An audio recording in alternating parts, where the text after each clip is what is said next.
The second Saturday in December is the day.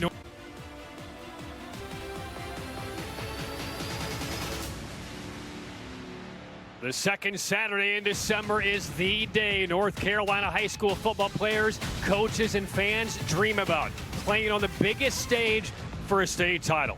Today, those lifelong dreams will come true. We're live from Carter Finley Stadium on the campus of NC State. The NCHSAA Football State Championships broadcast presented by Tatum and Atkinson, the heavy hitters. The 2A state title game. It's undefeated Clinton taking on the winningest state football program in the state of North Carolina, the 22-time champion Reidsville Rams. Good afternoon, everybody. Welcome to Championship Saturday. Patrick Keenis alongside former ECU standout Jay Sohnhalter. And Jay, it's undefeated Clinton. They have not won a title in 18 years. They take on Reidsville. It's like an annual reunion for the fans and the players. They play for a state title for the 7th time in 8 years. Well, outstanding fan bases, and both teams thought in the preseason they're going to get here today. And they do it with different styles, Patrick. For Clinton, they're going to be tough along the line of scrimmage, run the football. Over for Reidsville, they're going to use a wide-open passing attack, a lot of underclassmen talent on their roster. All right, this is the 2A level, but you want to talk about some major players at the FCS and FBS level. We'll see a lot of them today, Jay. Yeah, one of the best players in the country for Clinton is Amaris Williams. He's been dominant on the defensive line, getting after the quarterback. Today, though, we're going to see him playing running back because of injuries in the backfield. He's been outstanding, getting more carries, 4 touchdowns last week in the regional final. He's 260 pounds. He's a load to bring down.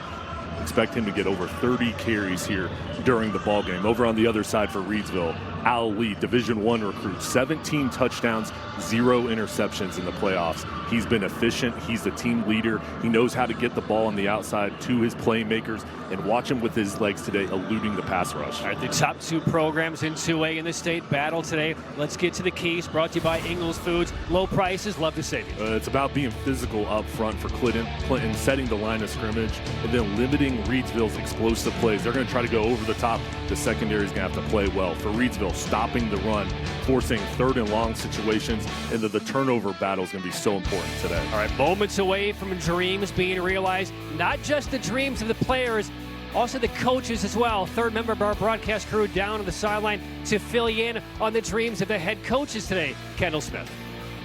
Yeah, guys, for both Eric Teague and Corey Johnson, a win today would be their first state title as head coaches, but this has been a dream for both of them since they were in high school. Johnson has known since the 10th grade that he wanted to be a head football coach, and I asked him earlier in the week, if you knew then what you know now, what would you say to yourself? And he said, I'd say let's go and do whatever it takes to win this game. As for Teague, his father Jimmy is the winningest coach in Reidsville football history, so coaching is in his blood, and back when he played for the Rams during his senior year, he broke his jaw and had to coach his backup from the sidelines, making him realize this is what he wants to do. More opportunity for dreams to become a reality today for not only both of these coaches, but their teams as well that are hungry for victory. It's the NCHSAA 2A State Championship presented by Tatum and Atkinson, the heavy hitters. And we've got kickoff coming up next between the Reidsville Rams and the Clinton Dark Horses.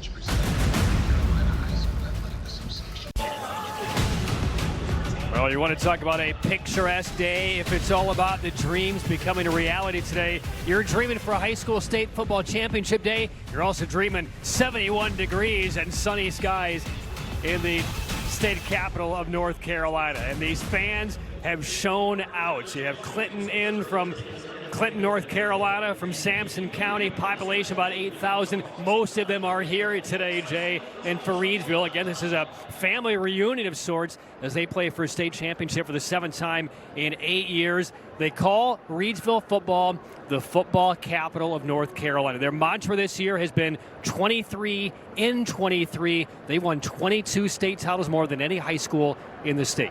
Both sides' tradition is amazing. For these players, how special is it to play for these programs? When you have fan bases and communities that care so much about you, that come and support you, it's a special thing, and I know they want to put on a show for their fan base today. I mean, we'll see another couple of programs later on with the 4A game. Teams that have only played for one state championship in their history. But you have Reidsville. Again, they've been here seemingly every year over the past decade or so. 22 state titles. Meanwhile, for the Clinton Dark Horses, they haven't won a state title in 18 years. They last appeared in a state championship game back in 2014. You can't take these moments for granted, although Reidsville seemingly is bucking the trend. Well, it's been an exciting week for both these coaching staffs, and what a job each side has done. Eric Teague over for Reidsville and Corey Johnson for Clinton. They love their team, and the message to each side has been enjoy this week, this moment, and make sure you really come out here and play your best game of the year. I mean, such great stories. Corey Johnson was hired back in April of 2018 as the head coach when he was only 26 years of age. He played at Jack Brent. He was an All-American inside linebacker at Catawba, but then followed his favorite coach growing up as a kid, had a chance to coach under Richard Bailey. When Richard Bailey moved to Scotland, that's where he cut his teeth, and he's done a yeoman's job with this Clinton Dark Horses squad. And for Reidsville, as Kendall mentioned a couple moments ago, Eric Teague, the son of one of the legendary high school football coaches in North Carolina. His father, Jimmy, announced his retirement back in January. They went through a wide search, settled on his son, and what has he done in his first year? Simply continued the tradition of Reidsville Ram football. So we are ready for kickoff, brought to you by Smithfield's Chicken and Barbecue. Break away from every day with Smithfield's Chicken and Barbecue. Clinton in the white, Reidsville in the charcoal and uniforms and gold helmets. And Reidsville will take the kickoff and be immediately dropped right around the 35-yard line. The first hits are in on the state championship game. Yeah, the players are ready to go, and once you get that first hit, things will start to calm down. But excited to see both teams here early on, first 5 minutes, see how they react to this environment. All right, well, let's see how the senior quarterback for the Rams, Al Lee, handles it. Look at these gaudy numbers. Single season touchdown passing mark 47.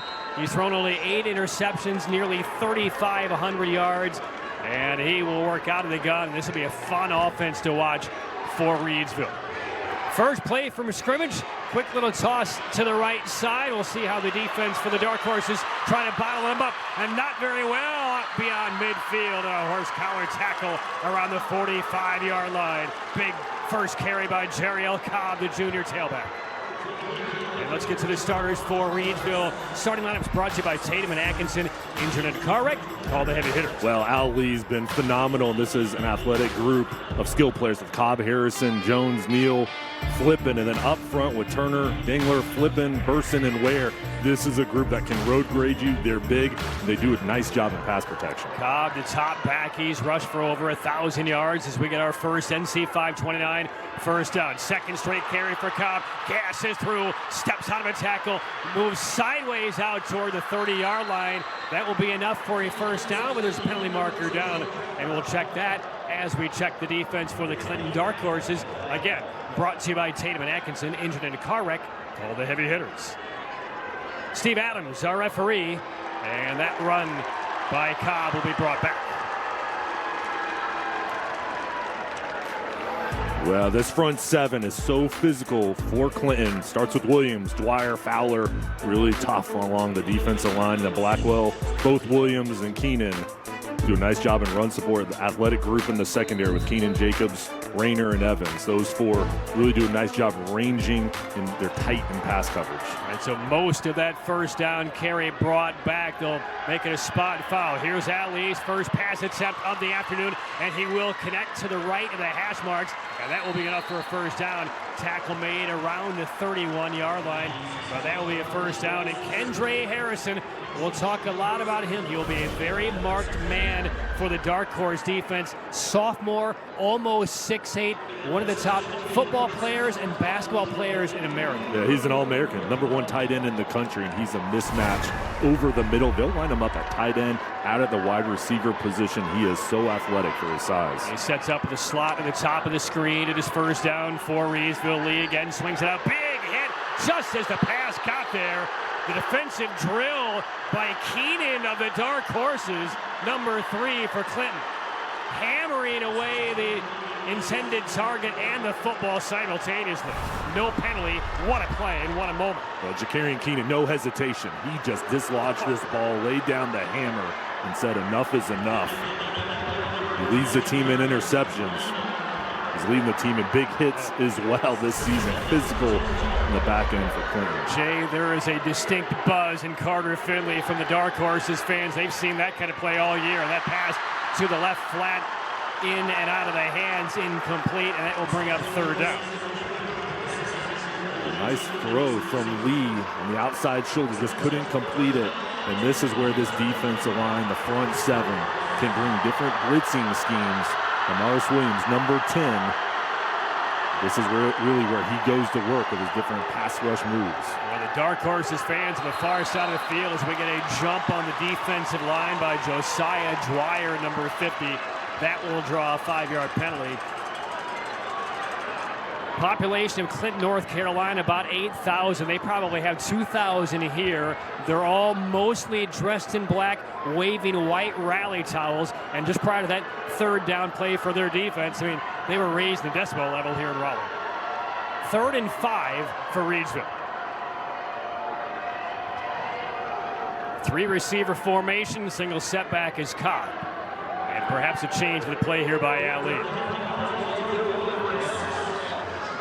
And the handoff is to Cobb. Room up the middle. Plenty of yardage for first down territory inside the 15-yard line. So a third down conversion for Cobb and the Rams. Well, the offensive line winning up front. Cobb averaging over 8 yards per carry. It's patient, waits for the hole to develop, and then that burst through the line of scrimmage to get the first down. First visit into the Talk It Out NC red zone. Start the conversation. Stop underage drinking. Cobb again probes the left side. Picks up a couple. Now this is where the game will be won and lost really for both defenses. You know, with the firepower offensively, you'll get opportunities inside the red zone, but can the defense hold it to field goals and not touchdowns? Right, executing inside the red zone and getting those touchdowns will be so important. And right now, the offensive line for Reidsville doing a nice job. They've got in 2 tight end sets. Paul Weiderman lining up as a fullback as well, really loading things up along the front. Cameron Jones, top of the screen, the only setback. Quick little jet sweep, running to the right, inside the 10, to the 5, steps into the end zone. That's a touchdown.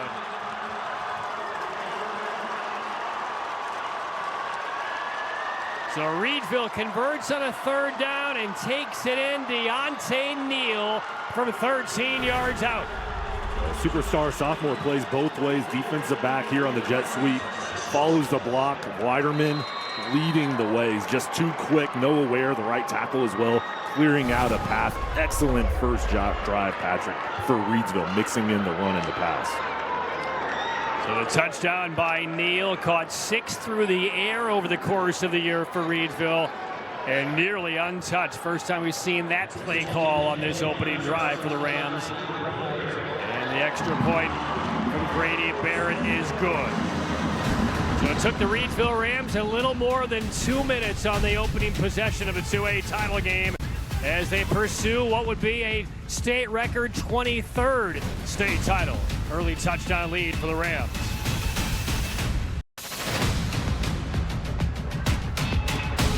Well, the opening gambit goes to the Reidsville Rams.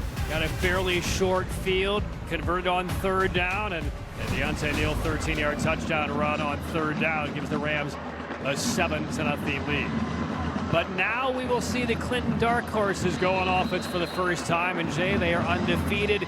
They are averaged through the regular season about a win by 40 points. The postseason, they've averaged a win by about 33. As this kickoff mishandled by the Dark Horses, perhaps a little bit of nerves. A hard ground ball kickoff, kind of away from the Dark Horses. With very good effect. Well, number 10, Williams, who's on the defensive side. They're not coming off the field. We'll see him as running back, and Darren Blackwell, what a year he has had leading this program. Blackwell, the junior quarterback, he's thrown 25 touchdowns, only 1 interception, thrown for about 1,800 yards. But it'll be a long field, opposite of what we saw with Reidsville a moment ago. This drive will begin at the 11-yard line for the undefeated Dark Horses. Appearing in their 11th state title game. They claimed 5 titles. The last was 18 years ago. So Corey Johnson's been waiting for this moment His first offensive snap. Toss comes. This is Josiah Robinson breaking free. Gets around the defender, Harrison. There he goes, up the right side, beyond midfield, inside the 40, and tracked down from behind and around the 29-yard line. 50 yards on the first play from scrimmage for the Dark Horses. All right, let's go here. What a start. Hand off to Robinson. Make one man miss, then let's go. Turns on the Jets. Nice job just staying patient, waiting for the offensive line to develop, and then holding on to the ball there at the end as Flippin was trying to dislodge it. NCHSAA 529 first down, gashing for 50. Never too late or too early to start saving for education with the NCHSAA 529. Little stutter step move, and this is Robinson again for about 5 as we move to the starting lineups. Brought to you by Tatum and Atkinson. If you're injured in a car wreck, call the heavy hit. Blackwell has been great this year. Then the running game with Robinson, Williams, and Morrissey. They're so physical running the ball. Keenan out wide is very athletic, along with Pearson, the tight end. And then up front, these guys are big, they're nasty, and they're physical with Sampson, Parsons, Wilson, Boyette, and Williams. We profiled Amaris Williams earlier, the senior. Absolutely outstanding defensive lineman, but he moved as planned into the tailback role later in the year. That was accelerated a bit by an early season injury to Josiah McLaurin, but he's averaging over 17 yards a carry. Here's his first touch. And he will carry the pile for about 6, even though he's hit right around the line of scrimmage. Well, this defense is going to be challenged trying to tackle Williams, and it starts up front. This is a big group with Harrison, Turner, Burson, and Shryock. And then the linebackers, 4 of them. They're athletic with Jones, Mansfield, Weiderman, and Rhodes. And then the back end, 3 in the secondary with Neal, Penix, and Sharp. And those are the defensive starters, again brought to you by Tatum and Atkinson. If you're injured in a car wreck, call the heavy hitters. So as we mentioned a moment ago, as Reidsville moved in the red zone, how important it would be for the Clinton D to stand up. Now, suddenly, about a minute and a half later, it's the Dark Horses in the red zone. We'll see how the Reidsville Ram defense holds up.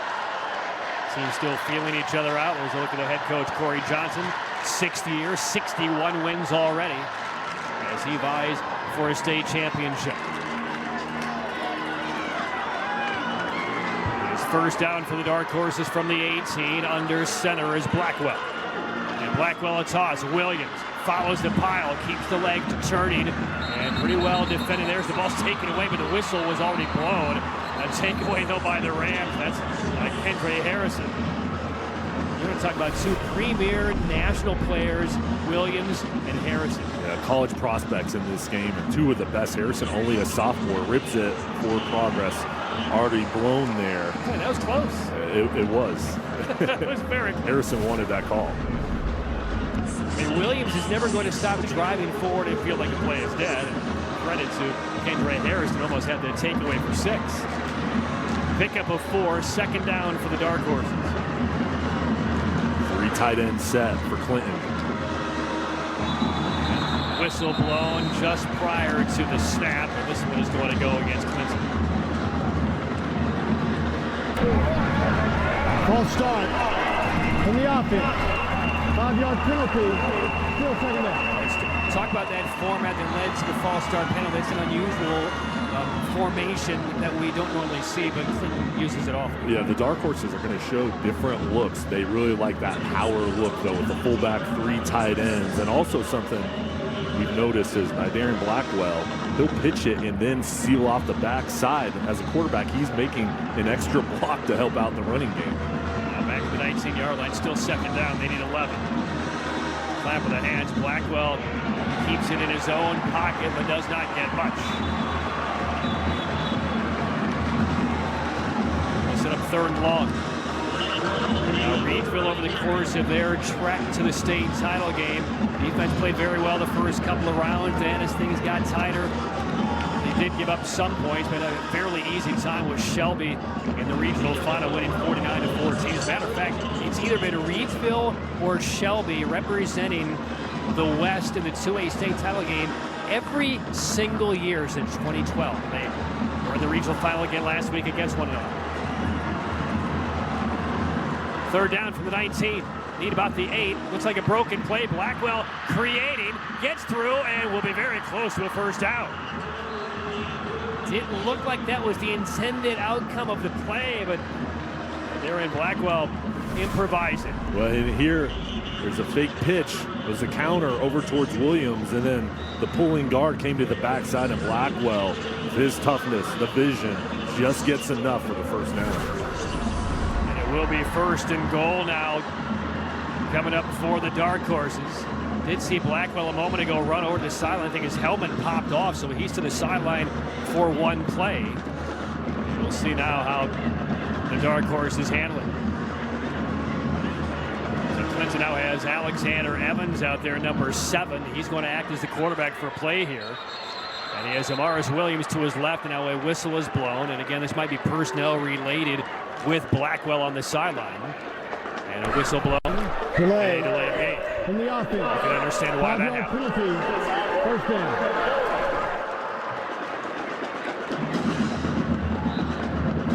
So that will push the Dark Horses back out beyond the 10-yard line.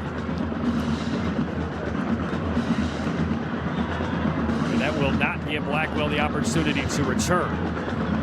So Evans is still out there. Williams now to his left. Looks like snaps coming his way. And it does. Straight to Williams. Angles hard through the right. To the 10. Pushing forward. And on the move. And finally dropped around the 7. That was a nice look there with the late shove of Evans over towards the right. Williams became the Wildcat quarterback, and then Evans was the lead blocker. Watch number 7 here. Cleared the gap up front. Nice job just shoving his man out of the way, and Williams keeping his legs moving. And that pile just continued to move down closer towards the end zone. That's a pretty good second option if you lose your quarterback for a play, as they did with the helmet popping off of Blackwell a moment ago. Put it in the hands of Amaris Williams. And now he is set in the backfield to the left of Robinson. And Blackwell back out there. There's a little slip as the toss got to Williams. And he'll pick up maybe a yard. They'll bring 3rd and goal from just outside the 5. And Reidsville loading the box. All 11 defenders really looking at the running game. Possible play action pass here could be open in the end zone. But right now this offensive line very content, just setting the line of scrimmage, loading things up and keeping the ball on the ground. And again, this is where the game can be won or lost. And now Reidsville has a 3rd and goal for its defense with a 7-0 lead. You don't see a lot of field goals from either of these teams, so very likely 4-down territory around the 5-yard line if Clinton does not convert here. You have to look for Amaris Williams. He sets up as the deep back. Blackwell fakes a toss. He wants to throw. Lobs it. Might have been tipped, and it's incomplete. Short of the target, also short of the goal line. Might have been deflected as they were looking for Josiah Robinson out in the backfield. Paul Weiderman, number 5, the Lafayette commit. Middle linebacker shoots the gap. It was wide open. And there's Harrison as well, tipping that coming off the edge. And that brings up 4th down, and we will see a field goal try here for the Dark Horses.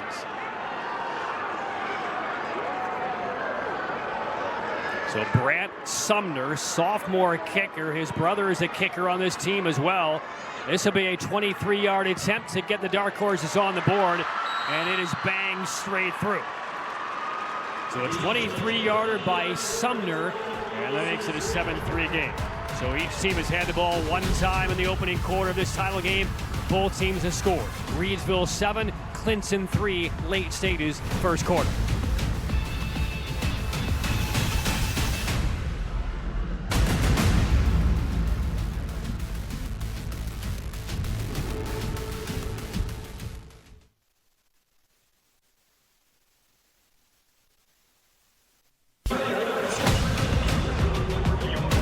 Reidsville and Clinton playing for the 2A state championship here on the campus of NC State. Both teams have had one touch. Both teams have scored 7-3 in favor of Reidsville. The gold helmets, charcoal tops. Reidsville had a shorter field for the touchdown drive, a longer field for Clinton on a drive that started at their own 11. They do get inside the 10-yard line, settle for a field goal. How big is that for the Reidsville team? Well, it's huge, and just to have that confidence inside of the red zone, getting the stops. They did a nice job in run support. Good, so Blackwell will kick it off. Shallow end over end that is going to be caught moving forward around the 20-yard line by Reidsville. And a little bit of room there, and Neal takes it out to about the 38. So similar starting field position for the second time in a row for the Rams. And how good did Reidsville look on that first drive? The balance on the offensive end, Al Lee throwing the ball in the running game, doing a nice job following that big offensive line. Let's get to our Windsor Jewelers scoring summary for that last drive. Happily ever after always begins at Windsor Jewelers. 10 plays, 83 yards, capped off by a Sumner 23-yard field goal. So the Rams 14-1 this season. Their only loss came to Eastern Alamance in week 4. And they go on offense for the second time. Al Lee, the quarterback, out of the gun. Penalty marker dropped before the snap. Play clock showed 7, so this may be movement on the offensive line for Reidsville. Snap infraction. Offense. 5-yard penalty. First down. Second penalty on the Rams. So there's Eric Teague on the sideline for the Reidsville Rams. Replaced his dad, who's a legendary head coach. He won 8 titles with Reidsville. Was there over 2 different stints from 1992 through 2008, then went back to the college route, and then returned in 2012 for another 11 years, and announced his retirement in January. Son took over, and the family tradition of leading Reidsville to state championship game continues. Under pressure, back foot throw, incomplete. Second and long for the Rams. Josiah Dwyer, Amaris Williams getting pressure on Lee, and that's going to be so important as this front three for Clinton to get in the backfield, try to create havoc, and shorten the clock for Lee. If he has time to throw, he's got athletic playmakers on the outside. But if that pass rush gets in his face, it's going to force him to make quicker decisions. All right, 2nd and 10. 3 receivers to the bottom of the screen, 1 up top. Al Lee. Design roll to the right, looks to the sideline, threads it in beautifully right at the 45-yard line. And how about those hands by Kendra Harrison? As if he had super glue on his fingertips right at the 45, picks up about 12. Well, nice play design. Eric Teague calls the plays for Reidsville. He gets Lee out of the pocket, away from the pass rush, and then Harrison is so athletic in that drag route. Nice job hauling it in.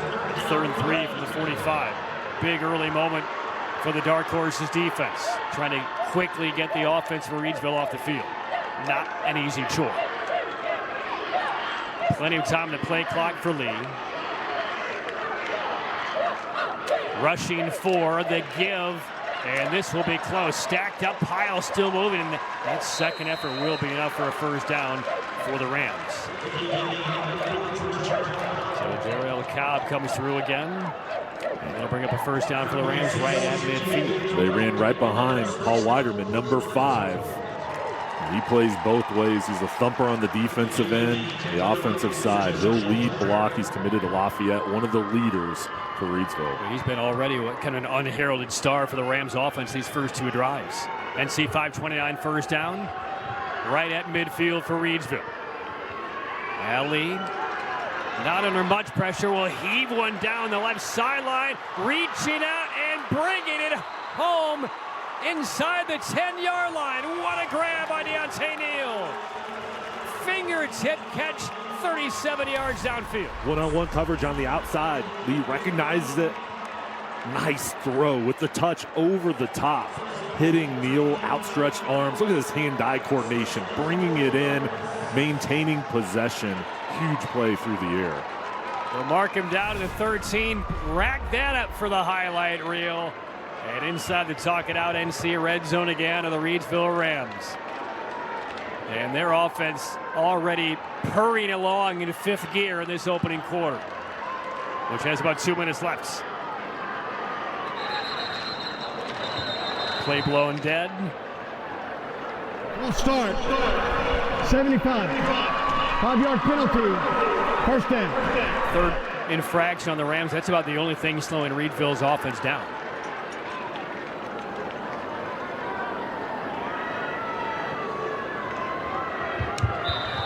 Well, inside the red zone, Kendra Harrison, 6'8". This is really where they try to find him ways to get open, and they highlight him through the air. He sets up as the tight end on the left side.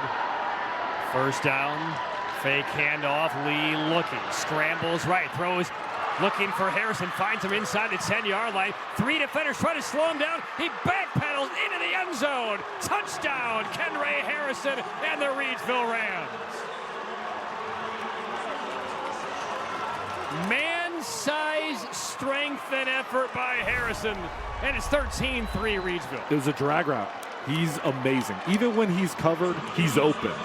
This is a tough pass over the top. Lee just staying patient, finding the eyes of Harrison. They locked up, and then the power. This is what makes him so special. #1 tight end in the country, only a sophomore, All-American basketball player as well. He's got the height, the size. He's quick, but those hands and the route running, he does it all. He's a big-time college recruit. An unstoppable force already. Brady Baird on for the extra point for the Rams.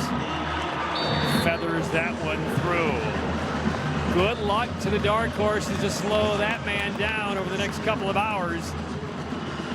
14-3 lead for Reidsville. Just a sophomore, already 6'8", and one of the absolute top athletes in America. How much bigger, how much stronger, how much better can he get? And he's got that competitive nature. We saw him in the state championship out on the basketball court last year, and he's just got the agility, and it translates over to the football field. And he's been double covered throughout the year, still put up huge numbers. You can't guard him. I mean, with his height and his quickness, he's too fast for linebackers, too big for safeties. I mean, he's just a guy they're going to continue to find ways to get the ball throughout the game. Let's take a look at the scoring drive, presented again by Windsor Jewelers. Happily ever after always begins at Windsor Jewelers. Only 5 plays, 62 yards, and that touchdown reception for Harrison. All right, Jay, well, let's now go over to the dark horse asylum with Corey Johnson. You've now gotten a couple looks at this Reidsville offense and how difficult it's going to be to rein in Harrison and the Rams. How do you do it? What changes do you make? Well, you've got to make Lee uncomfortable and try to bring different pressure to get sacks, to force him behind the sticks, and just get that passing game, the timing off. Another ground ball kick. This one checks up around the 35-yard line and returned by Keenan out to about the 44. So the best starting field position of the day for the dark horses. That was the Smithfield's Chicken and Barbecue kickoff. Breakaway from every day with Smithfield's Chicken and Barbecue. About a minute and a half left in this opening quarter. 14-3 Reidsville. Now again, Clinton has just blown the doors off opponents all year long by the tune of around 37 points a game. They're not used to being down 11 points in a game. As a matter of fact, it's never happened all year. So we'll see how Blackwell and the dark horses recover. First down carry.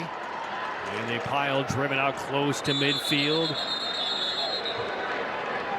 And again, plenty of weapons on this dark horses squad. It begins with Damaris Williams, number 10, who carried the football there. And I talked with Corey Johnson earlier in the week. He said he's the most athletic human he's ever been around. He's averaging over 17 yards a carry. He's 6'3", 270, runs a 4.6, and in an interesting quote that really resonated with me, he said, he runs like a skinny person.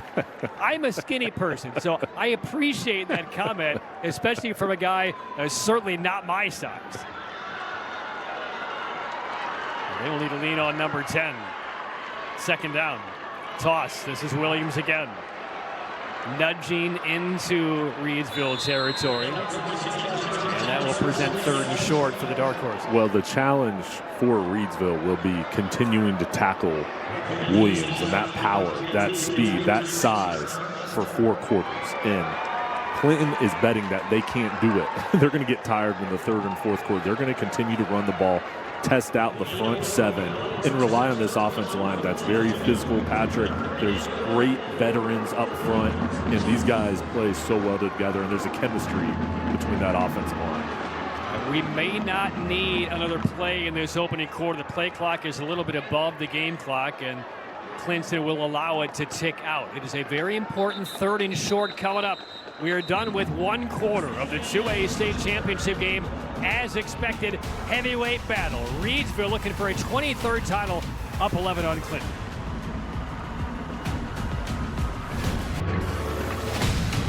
NCHSAA State Championship Football broadcast presented by Tatum and Atkinson. the heavy hitters. Patrick Keenis and Jay Sonhalter up in the booth. Kendall Smith down the sideline. Ready for the opening snap of the second quarter. Reidsville is up 14-3 on Clinton. Football to the Dark Horses, and a quick snap on 3rd and short, and they will easily pick up the first down. A gain of maybe 5 or 6 on just a keeper there by Blackwell. So they will set up a first down here for Clinton. Let's take a look at the first quarter stats. And Jay, what sticks out of what we saw through the first 12 minutes? Well, just the balance for Reidsville. 142 total yards each side, 3 penalties. Not too bad. No turnovers. That's key in any ball game. But for Clinton, they had success running the football. I think they have to open things up through the air as well. First quarter stats brought to you by Hondas of the Carolinas. First down carry for a couple of yards for the Dark Horses. All right, Jay, what have you learned through the opening quarter from both perspectives? Hey, these teams are aggressive, and they're playing physical football, especially along the line of scrimmage. I've just been impressed by this Clinton team, how they're loading the box and testing Reidsville. Even though they're down 14-3, just at the beginning of the second quarter, they're staying true to their game plan and running the football. And over on the other side for the Rams, opening up the playbook, their weapons on the outside. They are an athletic group, and Al Lee is the perfect leader for their program. He's been accurate with the football. As they advanced to this state championship game, they took down the 2C Northeastern 36-22. A game that saw Amaris Williams score 4 touchdowns. Here is Josiah Robinson, gets away on that left sideline, keeps his balance, gets nudged out around the 17-yard line. However, there's a marker down back around the 30, and this might be coming back. It's in the area, potentially kind of an edge hole to spring that run forward. And again, our referee, Steve Adams, will deliver the news.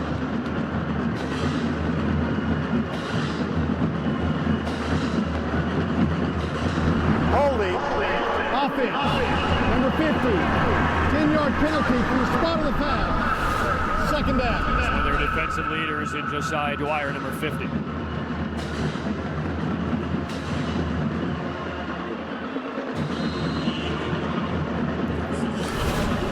Jay? Yeah, well, and Robinson getting to the outside, I think we're going to continue to see him with pitches and opportunities to get out on the perimeter. And second down. Toss to Robinson. Tries that left side again, but contained this time by the Rams.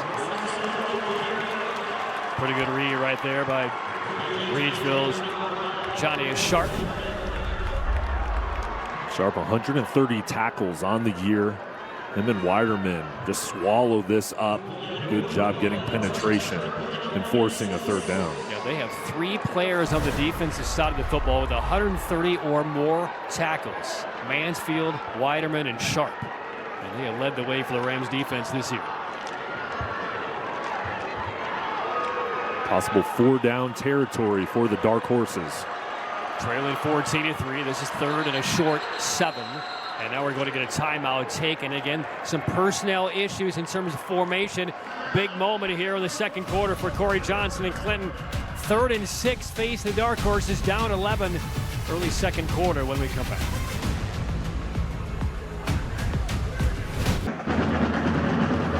'71-degree afternoon in Raleigh. Clinton Dark Horses playing for a state championship for the first time in 9 years. But they're behind the 8 ball a little bit right now, down 11 in possession, but a 3rd down and about 7 inside Rams territory. Blackwell fakes a long toss, tries to get through the first line, and will not be able to get it done. He'll pick up a couple, strung out and gang tackled by 4 Ram defenders, including Titus Burston, number 55. Now a delicate 4th down decision for Corey Johnson. Do you punt? Do you go? And right now the offense remains on the field. Aggressive mindset, state championship team, having trust in your offense. Now going to have a rotation here and maybe bringing out the punt unit. Going to play the field position game. Yeah, there's the very late decision change, but you don't want to let this game get away from you and prevent you with a chance in the second half to come back and win it. So it looks like they will try a little pooch kick here on 4th down. Single safety back for the Rams just outside the 10-yard line. There is Deontay Neal. The penalty marker is thrown right at the feet of Deontay Neal. Delay in the offense. 5-yard penalty, 4th down. And from the back judge, 4th penalty on Clinton here in this first half. But that one they won't mind. Probably just giving a little bit more room for Blackwell to kick it away. And there is Corey Johnson on the sideline. His parents are in attendance here today. Military family. His dad, William, 23 years in the Army, part of the 82nd Infantry Airborne. And the kick is away by Blackwell. Hangs in the air away from Neal. And a fortunate bounce. He'll be stopped inches from the goal line. Excellent coverage. That's nice. Sean Sampson right there, who almost waited a tad too long, did he not? That's about as close as he can come to the goal line before it's a touchback. A reminder, stay tuned. The Honda dealers of the Carolinas halftime report on the way. We'll have a special interview with Q Tucker, the commissioner of the North Carolina High School Athletic Association. First half highlights and a whole lot more. Find the perfect Honda for you during Happy Honda Days. See your local Honda dealers of the Carolinas today. Well, if the Rams score on this drive, it'll be 99 yards and 11/12 of that other yard. They are that close to the goal line. Well, they've scored in their first 2 drives. 14-3 lead for the Rams. And now if you're the dark horses, you're thinking quick stop or force a turnover. That can change the tenor of this game. Quick pass, caught in the end zone. Now run out of there by Deontay Neal, and he's spun down right around the 5-yard line, so pick up a 4. Just a little bit of room now for the Rams as we go downstairs and welcome in Kendall Smith. Well, guys, Lee connecting with Neal right there. And after both of Reidsville's scores today, he's come down the sidelines and high-fived every person involved in this program. And if you talk to anybody from Reidsville, they can tell you that Al Lee is basically a local celebrity. If he goes to the Walmart, if he goes to the drive-thru, someone is there asking to take a picture with him. But the best thing about him is he told me this week he thinks his biggest strength for this team is his personality. He says, I'm always quick to tell my guys it's good, no matter what's going on. It's a big stuff for Al Lee and Reidsville. And the best defensive play of the game for the Dark Horses right there is Q flipping on a jet sweep, strung out and dropped for a loss back inside the 5-yard line. Amaris Williams just tracks it down from behind. He wasn't faked out. And now it forces a 3rd and long situation. Ryan Hunt, the defensive coordinator, can really bring different looks to try to get a pass rush here in this passing situation. How conservative or aggressive will we see the Rams be? 3rd and about 7. And we get whistles blown and a timeout taken by the Rams. So they know how important making the proper decisions will be here. You don't want to make a mistake this deep in your own territory when you're plus 11 on the scoreboard. So the Rams will take a timeout. And Jay, what do you expect? Well, I think in this situation, you have trust in Al Lee. He's got to protect the football. I would look for Deontay Neal or Kendra Harrison going across the middle. You've had success on crossing routes with Harrison. All right, let's get an update on the Tatum and Atkinson player of the game. A little bit later on today, toward the end, we'll select the Tatum and Atkinson player of the game. Tatum and Atkinson injured in a car wreck, called the heavy hitters. 7:34 remaining, second quarter, 14-3 Reidsville. And again, for the Clinton Dark Horses, playing for a state title for the first time in 9 years. To put it in the proper perspective, Reidsville's first state title came almost a century ago. 1930 was their first state title. They had 3 consecutive state championships, twice, one in the 2000 aughts, and then 2018, 2019, and 2020. So, I mean, you're going to talk about a long history of state championship football for the Reidsville Rams. This is the epitome of that team. Here we go. 3rd down and about 7 from the 5-yard line. Lee will toss. It's a conservative play. Neal makes the catch. Escapes one tackle. Got close to the 15-yard line. That's enough. And that will be a first down. Safe play. We put Neal in space. He's dangerous. Well, Eric Teague got Lee out of the pocket to get away from a pass rush. And then the confidence in Deontay Neal. This is just a 3-yard pass upfield, but trusting that Neal could make a man miss and get the first down with his legs. I mean, that's what makes the Rams so challenging. There's so much foot speed, so much quickness on the outside. If you're expecting as a defense to make a one-on-one tackle against these guys, I mean, good luck. And Neal made the first man miss. Does pick up the Hardy's first down. Hardy's goodness in the making. Line of scrimmage now the 15-yard line. Neal goes in motion. And the give to Cobb. And he is stacked up after about a yard. Dustin Williams, as well as Amaris Williams, making the stop. Important for the Dark Horses to have success stopping Reidsville on first down to force second and third and long situations. Inside 7 minutes for the first half. 14-3 Reidsville. Rams with the football and the lead. 5 receiver formation, 4 to the top. And they swing it out with blockers. Catch is made behind the line of scrimmage, or was it? It was incomplete. There's a lot of traffic as that ball tried to get to Q Flippin's hands. Third down. Well, pressure on the outside from Clinton's defensive backs being physical and forcing just a quick pass from Lee to the outside. Now another big third down coming up on the other third down conversions, Patrick. We've seen Lee rolling out of the pocket. Whistle blown again as Neal came in motion. This will be a false start against Reidsville. False start. Offense. Number 0. Third down. So far in this game, Reidsville is 3 for 3 on third down conversions. But again, one of them came earlier in this drive. But when the drive begins at the 1-yard line, even if he gave up a third down conversion on the defensive side, you get a stop here, still looking at excellent field position if Clinton can force the punt. Third down, we'll see how active the Dark Horses are on the rush. They rush only 3.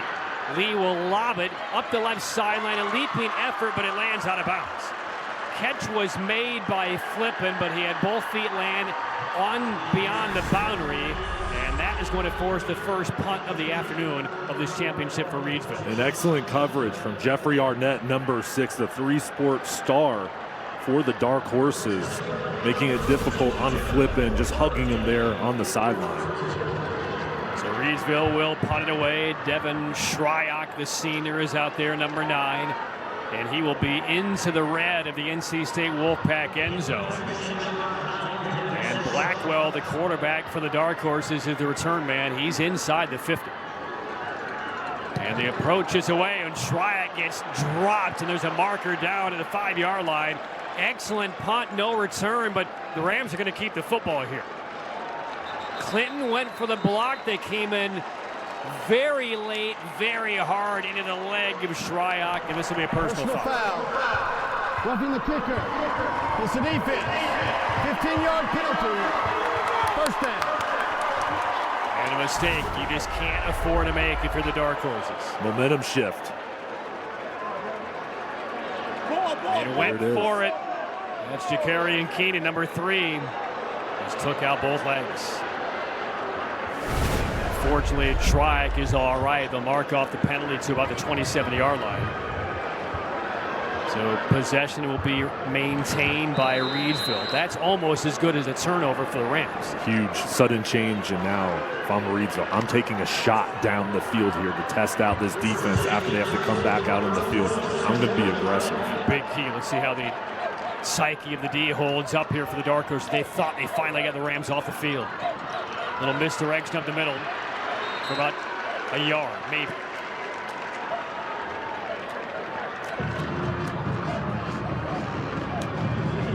53 yards on the ground right now, running the football.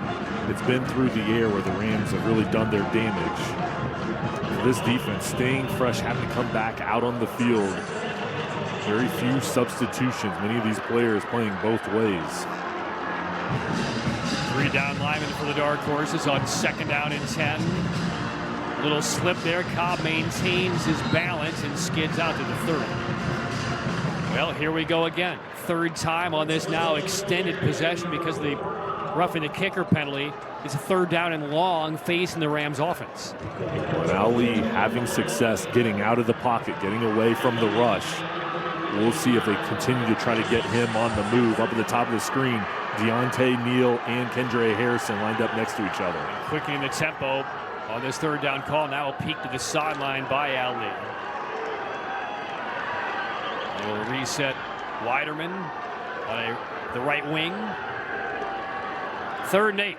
Lee rolls right this time with some room. He's going to keep, he's going to go, and he's going to cut it off about 2 yards short. Needed the 37. Looked like he had room, but a defender was angling his way, and Lee didn't want to take the hit and took it out of bounds. It's 4th down. Initially, Deontay Neal was open, and then the coverage quickly comes up, and that's what forced Lee to try to keep the ball. Nice job just coming up and forcing him to go out of bounds by Keenan. And Jakarian Keenan right there was kind of in no man's land, had to play in coverage, and then quickly comes up to force the 4th down. I'll tell you what, Jay, that's a nice recovery mentally by Keenan. He was the guy who ran into the punter, allowed this possession to continue, held his ground, then he forced Lee out of bounds, and now another punt. And there will be no rush this time by the Dark Horses. Schweig hangs the punt, fair catch signaled for and made inside the 25-yard line. So the Dark Horses dodge a penalty and a bullet, and they're back on offense with 5 minutes to go in the first half, trailing 14-3.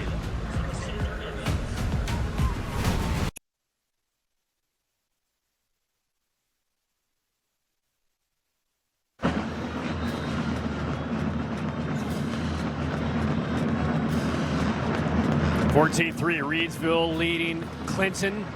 5:02 remaining in this first half. And a reminder, coming up at the end of today's ball game, we will take a look at the Carolina Carport's play of the game. Brought to you by Carolina Carport. Quality is our first priority.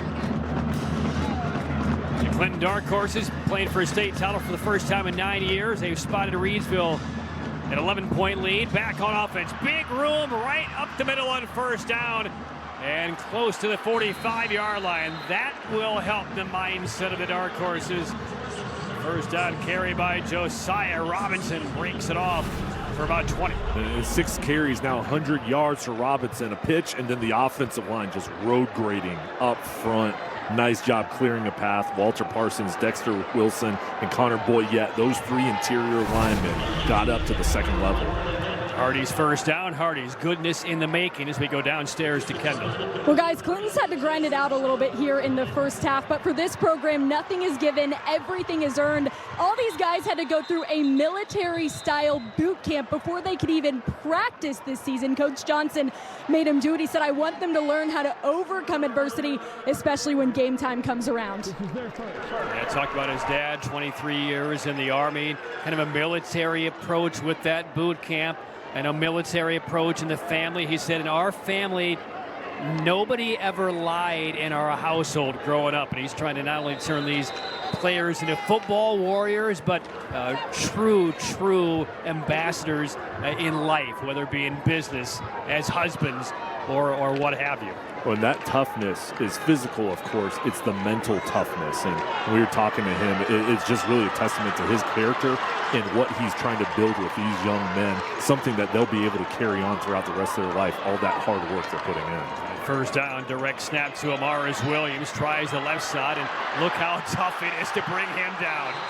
He was grabbed around the waist, around the thighs, around the ankles, and he still pulled 6 guys 6 more yards. He's like a truck. I mean, look at him run here. Physical, 2, 3, 4, 5, 6 defenders, maybe 7 they're jumping on there to try to bring him down. He's committed to Florida, one of the best players in the country. All right, so we talked about the military and the boot camp. Some of the things that they did, as I see that carry right there, tire flips, log rolls, lunges, tug of wars. Oh. Can you imagine how Amaris Williams looked in those? Man, I would have been. Yeah. He needs to be on my team. Yeah, I'm picking him in little units for my unit. You'd never lose. First down yardage with a carry of 13. Now he will swing it around the left side with the lead blocker of Blackwell. And that will be another first down for Amaris Williams and the Dark Horses. If you're trying to get the game back under control, possession where you need points, you need a touchdown, you go to your best player and the guy who you feel is that unstoppable force. And this is where you've got to get a touchdown on the board, get momentum going into the halftime break.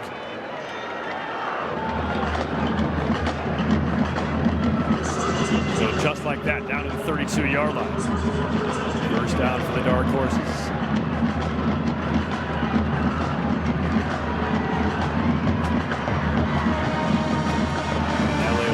set. It looks like we're going to see the Wildcat for Williams again. Blackwell is to his left. And now a little inside handoff out of the hands of Williams. Penalty marker down. Big run angling toward the end zone and brought down inside the 5 is Josiah Robinson.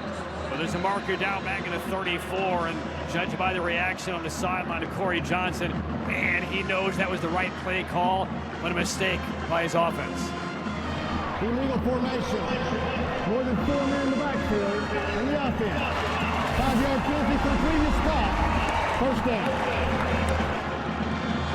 They'll take a mental note of this, Patrick. All right, we got the penalty. Let's go back to that play, though. The misdirection fooled the defense.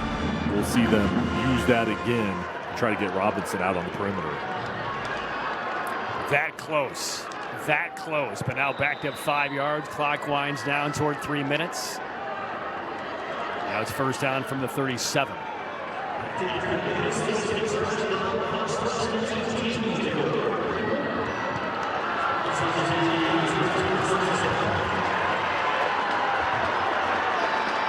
This time the snap to Blackwell.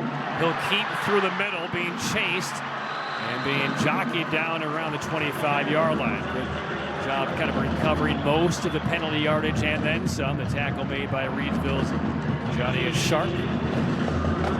Quick chat with Corey Johnson before Blackwell heads to the huddle. Second down. Now over 180 yards on the ground, 12 minutes time of possession. Trying to maintain possession again. They're hoping this pays off in the third and fourth quarter. And also here for the Dark Horses, A, the objective is to score. B, touchdown. C, keep the ball out of Reidsville's hands until the second half. Twisting off of a would-be tackle in the backfield, but not much after that, as the defense closes things down for Reidsville. So Josiah Robinson in his first half right at 100 yards with 7 carries, and it's now third down with under 2 minutes to play in the first half. And that was the same play where Robinson got to the outside and got to the 1-yard line. The penalty called it back. It was the counter with Robinson coming across the line of scrimmage with Williams handing it off. Defense did a much better job with their adjustments. Dark Horses taking their time, now down about a minute and a half. They do have 2 timeouts left.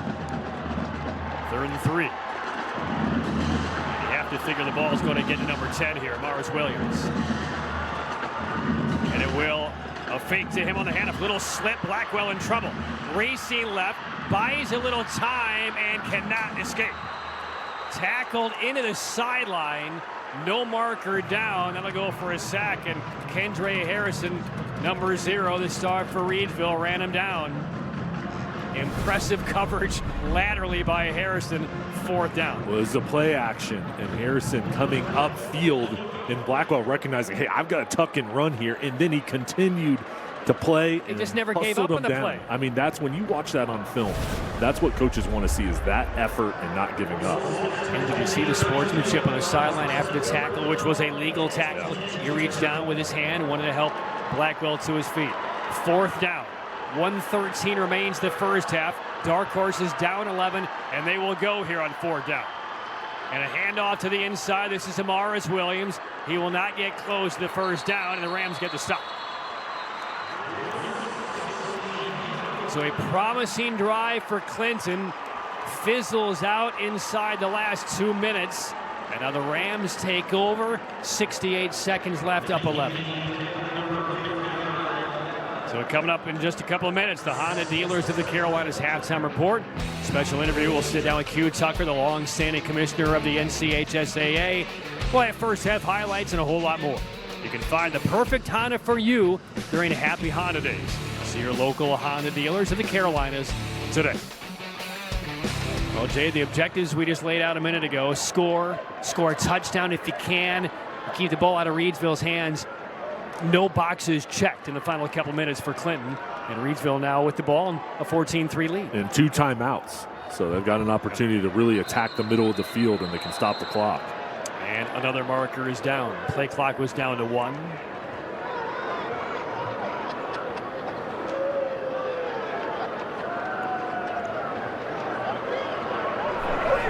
False start from the offense. Number 15, first down. 12 combined penalties in this first half. No real major penalties involving Reidsville. Did see the one major penalty on Clinton on the blocked punt attempts. That's a pretty high number for a state championship for two excellent teams. Yeah, disciplined teams. Very uncharacteristic. You know that'll be addressed at the halftime break. And most of them have been false starts. 1:07 remaining. Lee over to the sideline, locates Neal. He's out of bounds at the 27. Clock stops with 1:02. And we know how dangerous these offenses are with big gashing plays. So if you're the dark horses, you cannot take anything for granted. Keep everything in front of you if you can. Now the safeties are playing back about 20 yards. Now coming up a little bit, but they're willing to give up things in front of them. Just no big plays over the top. They're playing deep. Now Clinton will get the football on the other side of intermission. So critical to keep this an 11-point deficit. Lee rolls out, halts, throws against his body and finds Harrison twisting away. Big hit came from the back. They still can't take him down. Somehow he breaks free, and Harrison inside Clinton territory. Magic. Half of the dark horses had a 100% shot at tackling Harrison. They all missed. This is amazing. I mean, he looks like Rob Gronkowski. 4 or 5 defenders, just keeps twisting, not giving up. We saw on the defensive end him making a sack with his relentless hustle on offense there, refusing to go down. He's so big, he's physical, and he has the heart. That was a huge play, getting across the 50. You still have 2 timeouts and 50 seconds, plenty of time. Out of the gun now, Lee. And now pressure against the defense for the dark horses. Lee fires and connects with Cameron Jones for the first time in the game. He's down inside the 35, but again, still 2 timeouts left for Reidsville, and they're likely going to take one here. And immediately, Jay, they're in almost scoring range here with a timeout left in 42 seconds. They're down to about the 34-yard line. They're executing well in this 2-minute drill, staying patient, and Lee, 0 interceptions on the day throughout the playoffs. No turnovers. He's a trusted guy there where the coaching staff and Eric Teague knows he'll make the right decisions. They spread open the field with the 5 wide receiver set, and they just allow him to really read the defense and trust that the offensive line will hold up for him to make good decisions. Can we go back to Kendra Harrison for a second? First off, he's been offered on the football side from almost every major program. Still just a sophomore. Alabama, Ohio State, Florida, Penn State, Deion Sanders at Colorado, NC State. This would be his field. Just offered a couple of days ago by Lincoln Riley and USC. But what we're seeing with Harrison, the first image in my head of what we saw breaking 5 tackles on that last reception. Remember that Peyton Manning kind of, I don't know if it was a Saturday Night Live skit or a commercial where he's going against a bunch of 7-year-olds. Right. And we're just running a roughshot through the field. That's what this feels like so far when the ball gets to Kendra Harrison. And for such a young player, he is so well developed and so skilled out on the field. So back to work, 2nd and short. They throw it across the middle. That will be first down yardage, which will stop the clock. They may not need it. Down to the 15, swerving out of bounds is Deontay Neal. And now definitely in field goal range, and they're going to have about 3 or 4 shots to the end zone before halftime to try and extend this 11-point lead. Very similar to Harrison, Neal is a superstar in the basketball court as well. He's just a point guard that can do it all over on the football field. He led the state in interceptions last year as a true freshman. Here's a sophomore hurt earlier in the year, and now healthy, making a huge impact. 6 catches for over 80 yards already for Neal. And now we will get a timeout desperately taken by the Clinton Dark Horses. Corey Johnson needs his defense to simply catch a breath. And I mean, I think Corey realizes right now this is a state championship moment for his defense, meaning they need to stop some way, somehow to stay in this one before halftime. Because if you give up a touchdown here, they're in a world of hurt in the second half. Thought process is turnover or force a field goal. And they've got to go into the break and try to limit this score, to try to go make adjustments and come back out in the second half and really maintain the ball and then score touchdowns in the red zone.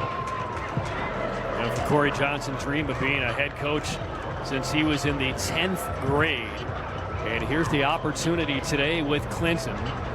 And then again on the other sideline with Eric Teague. I mean, Eric Teague, he was a water boy. He was a ball kid for this Reidsville program when his dad was a head coach. And lo and behold, look at him now.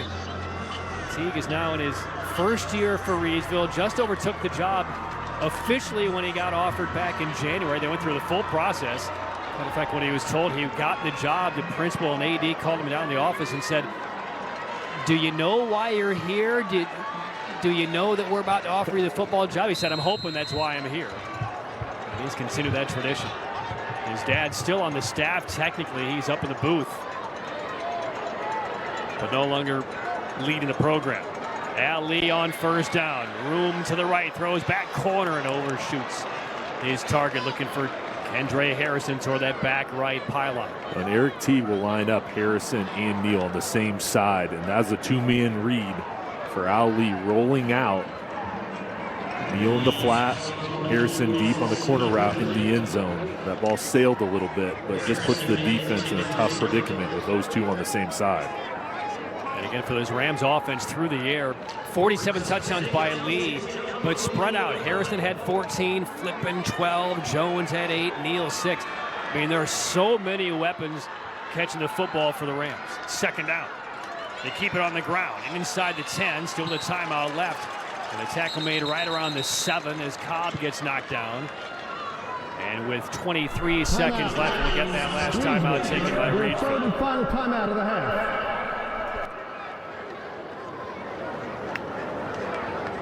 14-3 Rams.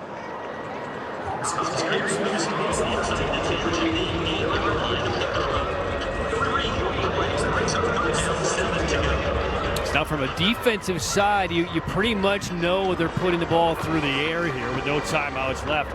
If they would surprise you in a run, they probably wouldn't have enough time to get the field goal unit on the field. If they did, they'll like to go for 3 and be stopped short. So what does that mean for what kind of defensive play call you're looking for? Well, I think you've got to get a pass rush and try to force Lee to get rid of the ball quickly. If you give him time to throw it, we've seen him make good decisions and get the ball to Harrison and Neal. I think you've got to bring the extra defender and try to force him into an errant throw.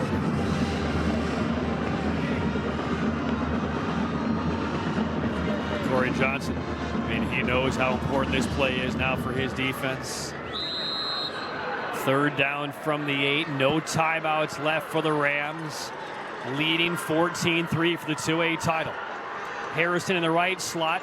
Lee looks his way, a bullet over the middle, nearly intercepted in the end zone. That was nowhere close to Deontay Neal. It was awfully close to Ty Rayner, number 9. And Rayner goes across there. Nice job in coverage, reading the eyes of Lee. And now the offense wanting to stay out on the field. Almost an interception, get off the field. That's what they needed. Tough to make that interception in the end zone. Boy, that is what the Dark Horses defense needed. Fourth down now, 20 seconds left. Rams will go for it. Look to seize command of this title game. From the 8. Pressure from the backside against Lee. He feels it. Throws to the corner of the end zone. Batted away by the Clinton Dark Horse defense. Incomplete. And the Dark Horse is a big, late stand in this second quarter. Jeffrey Arnett in on the coverage. Well, excellent work by this defense, and the pressure coming off the backside by Corin Blackwell, forcing Lee to get rid of it, and Arnett jumping in front of Harrison. You get the rush, and then the defense seizes on the opportunity to get off the field. That was a huge defensive and stop there, Patrick, and now you go into the halftime break, take a knee, and you're only down by 11. It could have been much worse. I tell you what, that will change the tenor of the initial halftime conversation with Corey Johnson, because take that bright yellow highlighter and mark this moment of this game. Clinton will get the football to begin the third quarter, and they will take a knee, and that will take us down the final 10 seconds of this half, and a big exhale for the Dark Horses, you can believe it. They still trail, but it could have almost been lethal. But the defense makes the stop on the Reidsville Rams. A couple of shots toward the end zone, and we are at the break of the 2A title game. Reidsville leads Clinton They're going to be, Patrick, they're going to be able to build on that. That was huge. A lot of momentum as Clinton goes down by 11, but they're hustling into the locker room. Pleased with that effort in Reidsville here. Good job in the first half. Just a couple plays they left out in the field. All right, let's go downstairs to Kendall Smith, who's with the head coach of the Rams, Eric T. Coach, a 14 lead for you guys at the half. How would you assess those first two quarters? It's been a battle all half. We were fortunate enough to go down and score our first two possessions, made some plays, got some conversions on third downs, and then defense has been bending but not breaking. It's tough. Their style of offense is tough on our defense, on our guys, and they've made stops when they got down close to inside the goal line. How do you guys hang on in the second half to win this one? We got to keep making stops, keep keeping them out of the end zone. I feel good about our chances. Offense, got to keep moving the ball, keep figuring out how to put it in the end zone, and we got to get some stops. All right, Coach, thank you. Thank you. Guys. All right, will it be a state record 23rd state title for the Rams, or will Clinton raise the trophy for the first time in 18 years? We're halfway home of the 2A state title game. Reidsville 14, Clinton 3. Stay tuned. The Honda Dealers of the Carolinas halftime report begins next. During the Happy Honda Days. See your local Honda dealers of the Carolinas today.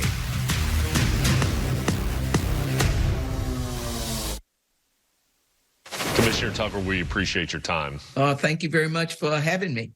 This year's seniors came into the program in 2020 when COVID started. How special does it make this year's state championship games given the uncertain start? This certainly is a moment that they can really cherish because they started with uncertainty. Maybe they made it to that playoff, that shortened playoff season we had. Maybe they made it to that championship. But then the idea that if we continue to be a part of this program, maybe we'll get back to what is normal and we'll be able to start in August and we'll be able to get back to a state championship that is held in December. And so for some of these young people, that is actually what's happening. And so there's a sense of accomplishment, I think. There are plenty of familiar teams in this year's championship games. So for some of these young people, it is actually what's happening. And so there's a sense of accomplishment, I think. There are plenty of familiar teams in this year's championship games. What do you think makes these programs successful year in and year out? Some of them have little league programs where their coaches are involved. Maybe they're not coaching those teams, but they have an opportunity to talk to those little people. It filters on upward into a middle school and then a junior varsity program. And if those programs are successful, then ultimately your varsity program is going to be successful. And I think that's why we see a lot of these teams showing up year after year after year playing in this final game. What has been the biggest challenge for the association in the last year? Well, I think there's several things. One is just the ongoing concern we have as it relates to officiating. We certainly are encouraged that we're getting new folk to go through the process, get some training, and then get out on the court, on the field, whatever the case may be. I think the other challenge that we have continued to deal with is just behavior. We took up the initiative that the National Federation put forth a year or so ago, and that is bench bad behavior. And of course, everyone knows that we have continued to deal with the legislative involvement in our association. We'll continue to try to make sure that we're providing memories that match these moments that our young people are experiencing, and that we are providing the leadership and governance for our schools that they want. What are you most proud of accomplishing as an association in the past year? I'm just proud of the membership. I'm proud of what they do on a daily basis and how they continue to lead and guide our young people. Thank you for your leadership, Commissioner Tucker, and we appreciate your time. Thank you so much. I appreciate the opportunity to talk about the NCHSAA and education-based athletics. So thank you for what you do to provide that platform for us. Welcome to the Honda Dealers of the Carolinas Halftime Report. Find the perfect Honda for you during the Happy Honda Days. See your local Honda dealers of the Carolinas today.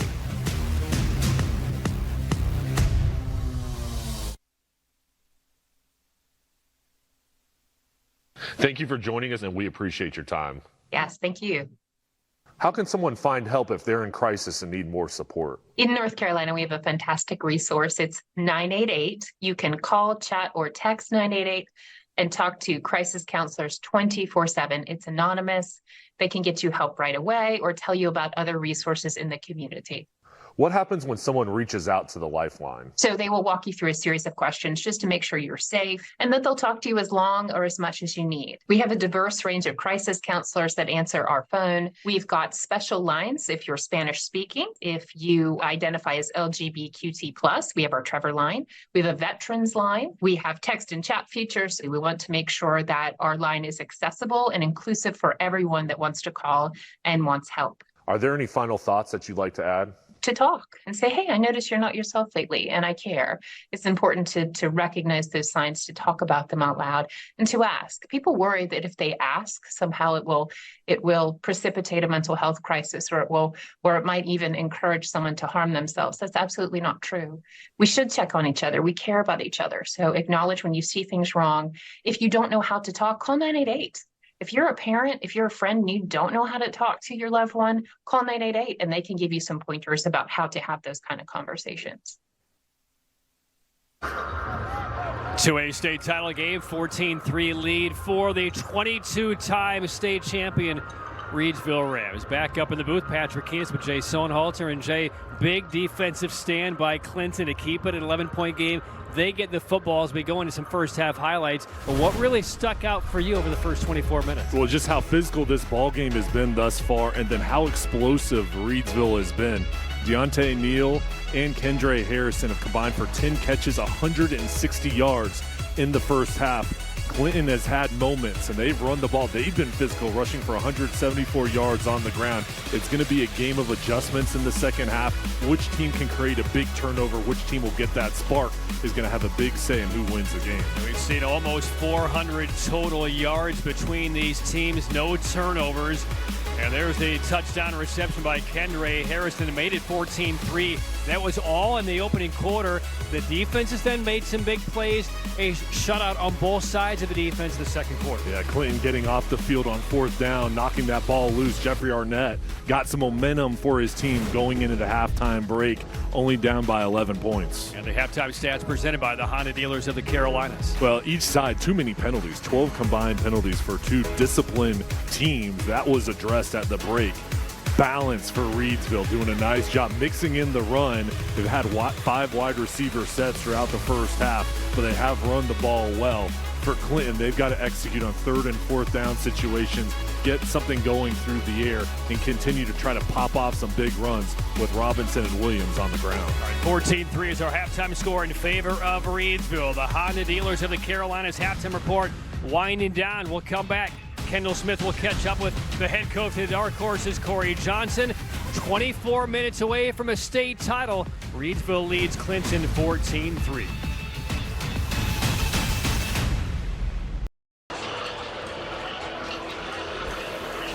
Moments away from the start of the third quarter of the 2A title game. Rams leading Clinton by 11 points, 14-3. Kendall Smith down on the sideline catching up with the Clinton head coach, Corey Johnson. Johnson, what he told his team at the half, we got to keep on keeping on. This is a 4-quarter game, and we knew Reidsville's linemen, and he also made a point to talk about Kendre Harrison.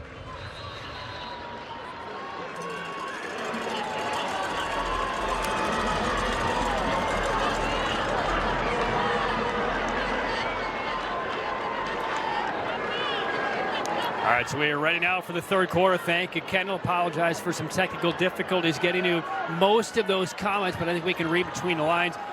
Get a little bit more pressure. Don't give up on this game and somehow try to bottle up Kendre Harrison. Play for 4 quarters, and the time of possession vastly different for each side. Only 8.5 minutes for Reidsville, 15:30 for Clinton. They're hoping that pays off in the fourth quarter, continuing to run the ball. Smithfield Chicken Barbecue kickoff, and excellent field position here for the Dark Horses. Early momentum for Clinton. A short kick at an angle backfires here for the Reidsville Rams, and this drive will begin almost in midfield for the Dark Horses. Yeah, the message at the halftime break for the Dark Horses was, hey, we need a statement drive. Come out here. Let's get a touchdown. We got some momentum going into the break with our defense stopping that fourth down opportunity. Offense, we've got to do the job here, get the game going here on the ground, and let's get a touchdown. All right, so in that first half, Clinton's offense, 174 total yards. They threw it once, so all of the damage on the ground. Williams for 54 yards, Robinson rushed for 99, and we got a timeout before the first play of this second half taken by Reidsville. They're first to the half.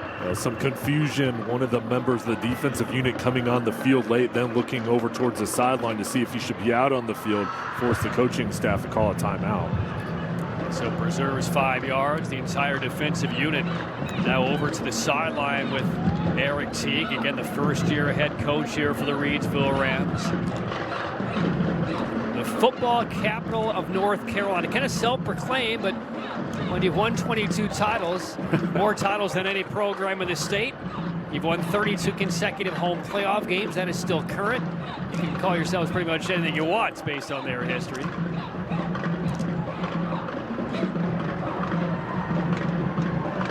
And Teague, as Kendall mentioned a bit earlier, he was on the 2005 team, suffered that broken jaw earlier in the year, was expected to miss the rest of the year, came back 3 weeks later, and then led the team to the state title game. But they were beaten 26-18. He still remembers the score, losing to Shelby. But he spent every birthday as a kid blowing out the candles, wishing to win a state title. Now, he did as an assistant on his dad's program back in 2016, but not as a player, not as a head coach. Opportunity today. First play from scrimmage of this second half, and the run straight up the middle for the Dark Horses. And that has been their game plan already all day with Amaris Williams.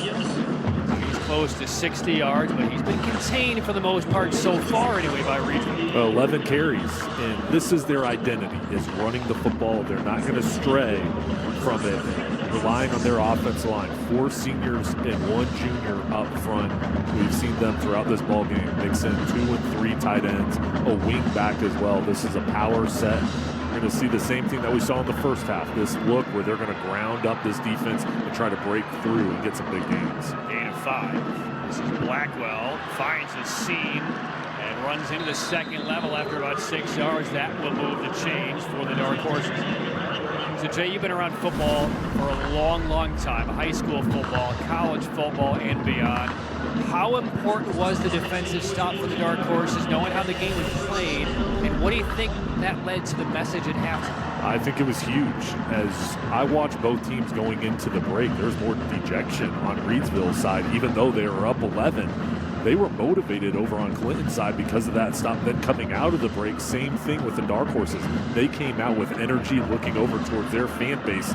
They've got a deficit now, but I think that really energized them now. The key is they've got to sustain that momentum and get a drive here. And we get a penalty marker dropped. Play clock was down to 3. Encroachment. Defense. 55. 5-yard penalty. Second down. Here's our first offside call of the game. This one goes against the Rams. So momentum sometimes can be broken up by intermission, but right now you're getting the football, a short field, a nice kickoff return, and a short kick. And now you get a couple of mistakes by the Rams. Some indecision with personnel before the first snap, and now this offsides. And these are correctable errors, but they're still important errors for Reidsville. First down and 5. Blackwell with room if he can beat Neal to the sideline. Can't do it.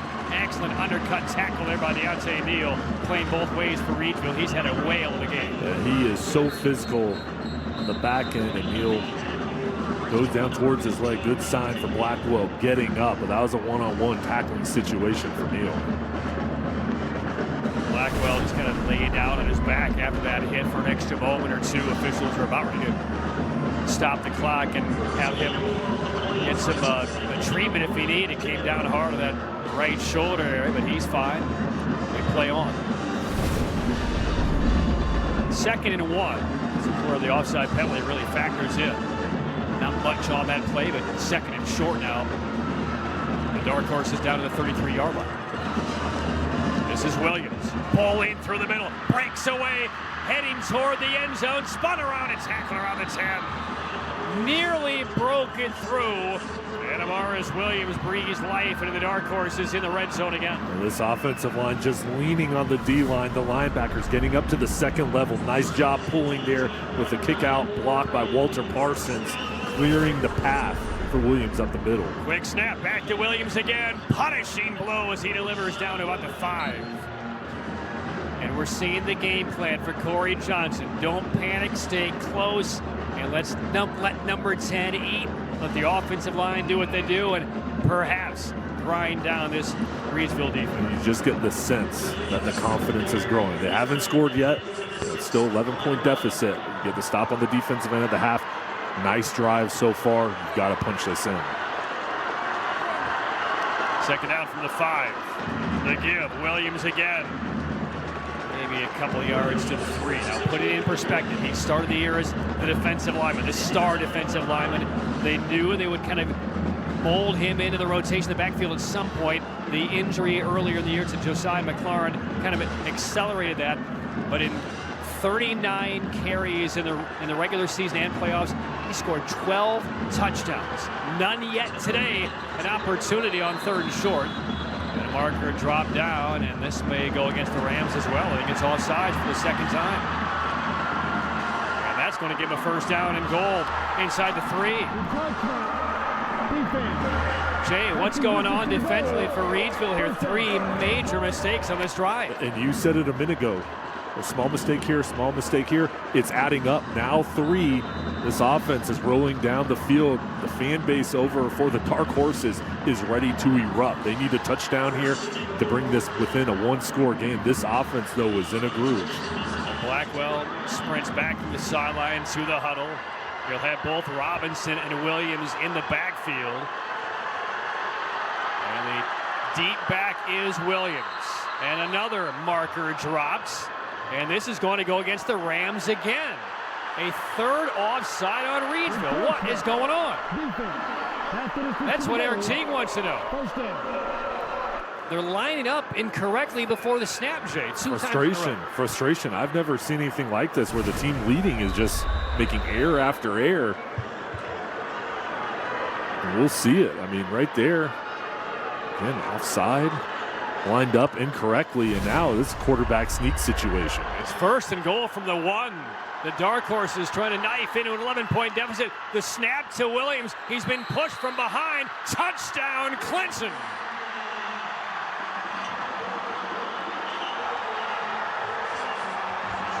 Their first state championship touchdown in 9 years. And they are now potentially within a field goal of a tie, and all of the momentum right now belongs to the Dark Horse. A perfect execution here on the quarterback sneak. Williams stays low and then just finds a way with his power to get in the end zone. This drive, though, is exactly what Corey Johnson wanted. His offense moving the ball in, scoring a touchdown. Also, we saw the other team in Reidsville kind of imploding there with the penalties. Sumner punches through the extra points just when it looked like Reidsville was one executed play away from season command late in the second quarter. They're on their heels. 14-10 Reidsville.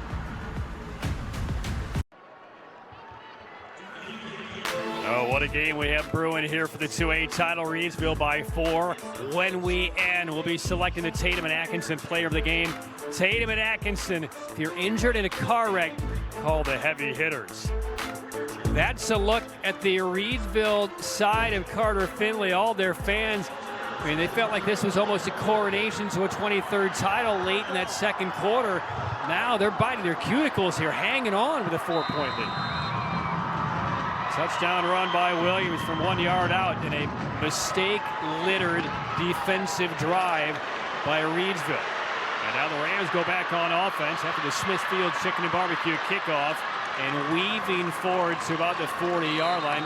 Good return there by the Rams. And that's Q flipping. will set this drive in motion at the 40-yard line. Well, I think this offense has to come back out on the field and take control of the ball game because the confidence is rising over on the other sideline. The momentum is over with Clinton. This offense, who's so good in the first half, they look great throwing the ball and mixing in the run. They've got to have a long drive for themselves. Jay, this was one play late second quarter away from being a 21-3 game and a dejected, demoralized Dark Horses squad. They got the stop. The 2 passes toward the goal line as the first half ended.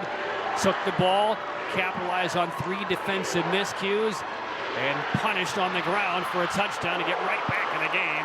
And a big run on first down, a tumbling tackle that springs Cobb for about 11 yards in the first down. Cobb running angry. He's a guy that runs with such toughness and patience, and he has a burst. He's a Division I recruit, only a junior, 5'10", 185. He's a star player to continue to watch throughout his recruitment. More schools will be coming after him. NC 529 first down. Never too late or too early to start saving for education with NC 529. Stretching out around the right side. Big hit. Leveled in by Keenan. And they'll break down that effort there by Cobb for a couple of yards. Carney Keenan hustling. Lucas Gangler, number 51. Getting to the outside to just seal the edge. There's the big hit from Keenan. Let's go downstairs to Kendall. Well, guys, that was exactly the way that Corey Johnson wanted his team to kick off this second half. He told me we got to keep on keeping on. It's a 4-quarter game. Now it's all about stopping Kendre Harrison, who he made a specific point to talk about to me during the half. Harrison lines up in the slot, top of your screen, 2nd and 5. They swing it away. This is flipping on the short side of the field. One-on-one coverage out there, but not a lot of room to maneuver. And he'll be marked right around the 40-yard line. Players kind of getting tangled up a bit. And it will be 3rd and about a yard here for the Rams. So they lined up Neal and Harrison over on the left side. And you said it, the one-on-one coverage with flipping on the short side of the field. Tough physical yards he had to get there to force a 3rd and 1. Leaves 11 of 19 in the game for 169 and 2 touchdowns. 3rd and 1 out of the gun.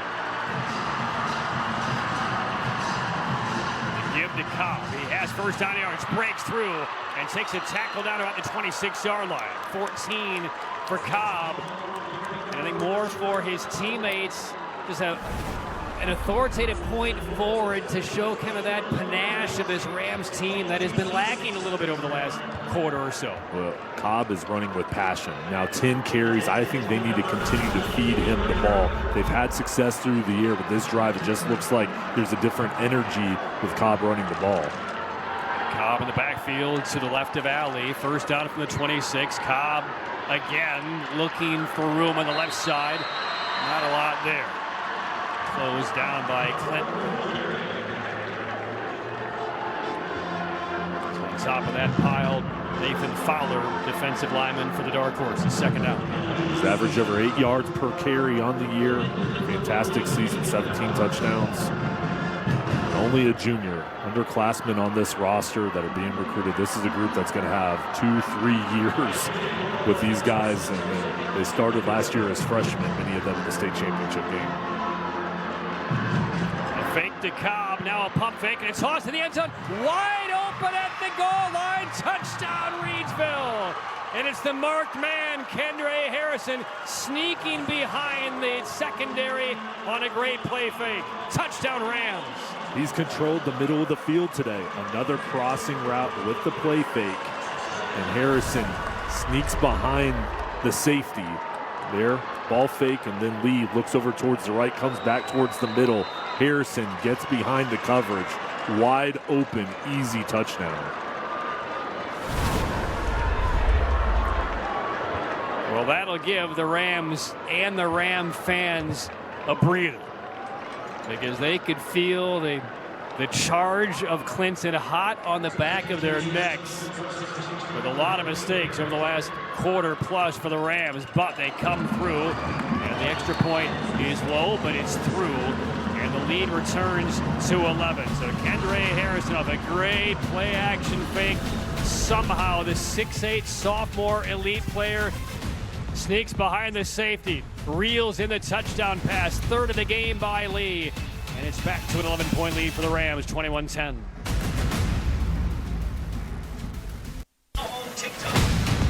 24-yard touchdown reception by Kendra Harrison.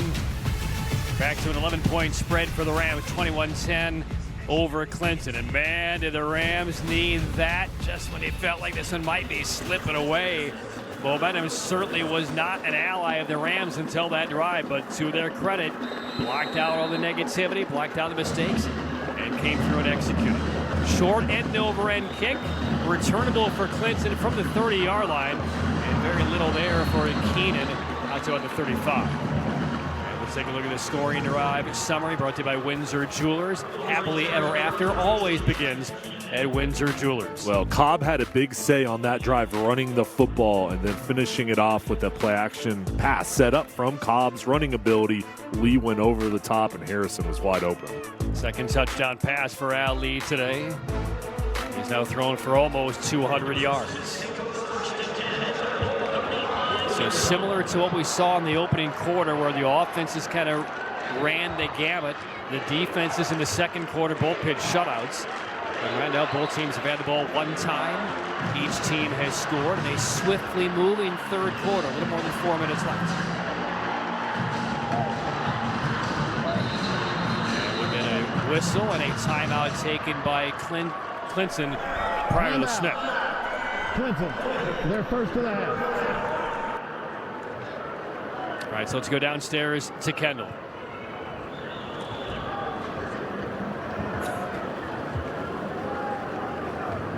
He runs back over to the sidelines. He's talking to some of the kids in the stands, and they're saying, win this game, Al. And he's like, I got you. He's going around, like I said, high-fiving everybody, but just taking that time to be such a role model for these kids. We talked about that earlier in the week, and he said it's something that really humbles me, and it's such an honor that these kids in the community look up to me. And today, during his state championship game, he's taking a little bit of time to recognize them, guys. It's great to see. He's enjoying it, yeah. I don't know if he sees the camera, if he sees some people in the stands, but he's waving at us. Certainly not overwhelmed by the moment. But he's an amazing athlete. We saw him in the state championship basketball game last year as well, a two-sport star. Such a great kid. Well, that was a great counterpunch by Al Lee, Cobb, and the Reidsville Rams, so up 11 once again. How does that impact what we've seen over the last quarter and a half or so for Clinton? The right back where they started, still swimming upstream. Drive begins at the 35. Another marker. Yeah, false start.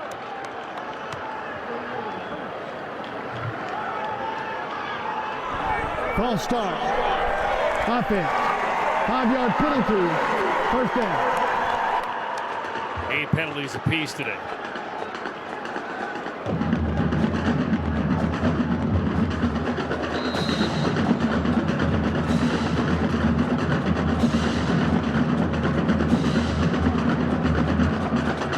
Back to the dark horses to the 30-yard line. First down. Trailing 21-10 in this 2A title game.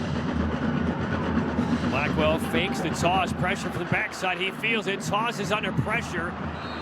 And his receiver, Williams, kind of broke it off toward the sideline, and the defender was chasing down the football. Incomplete. First bit of pressure we've seen against Blackwell. It's only the second pass he's attempted all game. Yeah, that pressure falls right into his lap. Landon Pearson as well as Amaris Williams going out on the two-man route. Nice job in coverage. Jeremy Schrock, the defensive end, getting pressure. Mansfield thought he had a shot at that football on the pass. Second down and 15.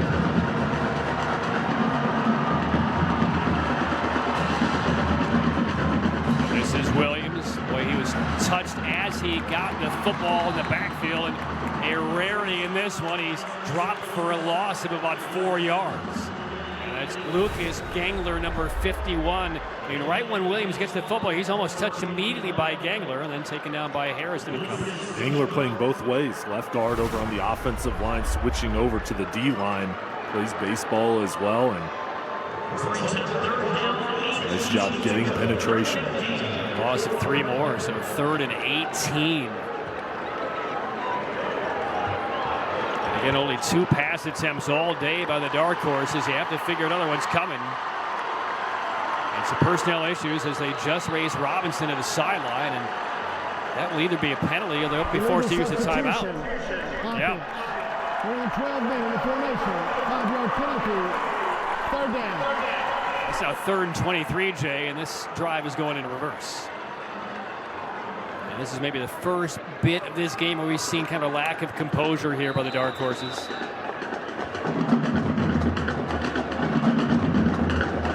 The key here is passing down. Figure through the air. You have to protect the ball. No interception. Just make good decisions. And if you have to punt it, go ahead and try to flip the field position. You can't get an easy takeaway to this defense. Blackwell, the dark horses need the 45-yard line here. 3rd down and 23. Clinton down by 11. Trying to buy time for Blackwell. Running against the grain, just throws it out of bounds. That's going to elicit another penalty. And it's dropped for intentional grounding. And Blackwell very upset with himself in that mistake. Intentional grounding. Offense. Number 1. 5-yard penalty. Loss of down. 4th down. That's probably the worst series of offensive football that Clinton has seen all year, and it comes at a very bad time. But here just trying to elude the pass rush, get the ball out of bounds, and now this penalty is going to move you back, and field position here for Reidsville should be pretty good. Now Blackwell needs to kind of cleanse the mind and deal with a rush. He's going to be in the end zone trying to punt it away, but you can tell right there he's very likely still thinking about that mistake. I mean, this series of downs began at the 35-yard line. 3 plays plus 1 penalty later, they're back at the 5 and forced to punt from almost the back of the Wolfpack end zone. Twin safeties are back for the Rams. Chance to really seize control again. Short kick will land at the 38-yard line and tumble up the sideline, go out of bounds. That's about as good as you could have had the result here for the dark horses out near midfield. So that's where the Rams will take over, up by 11. A reminder, coming up, stay tuned. Toward the end of tonight's ball game, we will relive the Carolina Carport play of the game. Carolina Carport, quality is our first priority. 21-10 Rams. And back out comes Ali. 13 of 21 through the air. 196 yards. Cobb has rushed for 92. But a turnover-free game on both sides. Well, this is now a big opportunity for the Rams to take control. And first down carry, about 7 yards for Cobb. Let's go back downstairs to Kendall. You guys saw Ali waving at our camera just a few minutes ago. After that, he went back to the kids that he was talking to in the stands and said, "You need to talk to this girl right here. She's the reporter." He looked at me and said, "I want to get them on the news." So, I mean, you just got to love it. This is great stuff down here. Ali, a man of the people in Reidsville. It's almost like he's treating this like a spring training game. It's the state championship game. Focus. He's having fun. Gain of 6. 2nd down. Racing to the right side inside the 40. That's Cobb one more time. He's over 100 now. And we're now inside 2 minutes for this 3rd quarter. Eric Teague is recognizing we're having success on the ground. 11-point lead. Let's continue to run the ball, test out this defense. We can always use the play action pass. But they're doing a much better job with their offensive line, really setting the line of scrimmage, and they're continuing to feed Cobb here in the second half. Here's a look at Eric Teague on the sideline, first-year head coach, son of one of the legendary high school head coaches in North Carolina. Won 8 titles over 2 stints as the Reidsville head coach. He's here and up in the press box. Launching deep to the end zone, nobody home. Taking his shots into double coverage. 3rd down. Check that 2nd.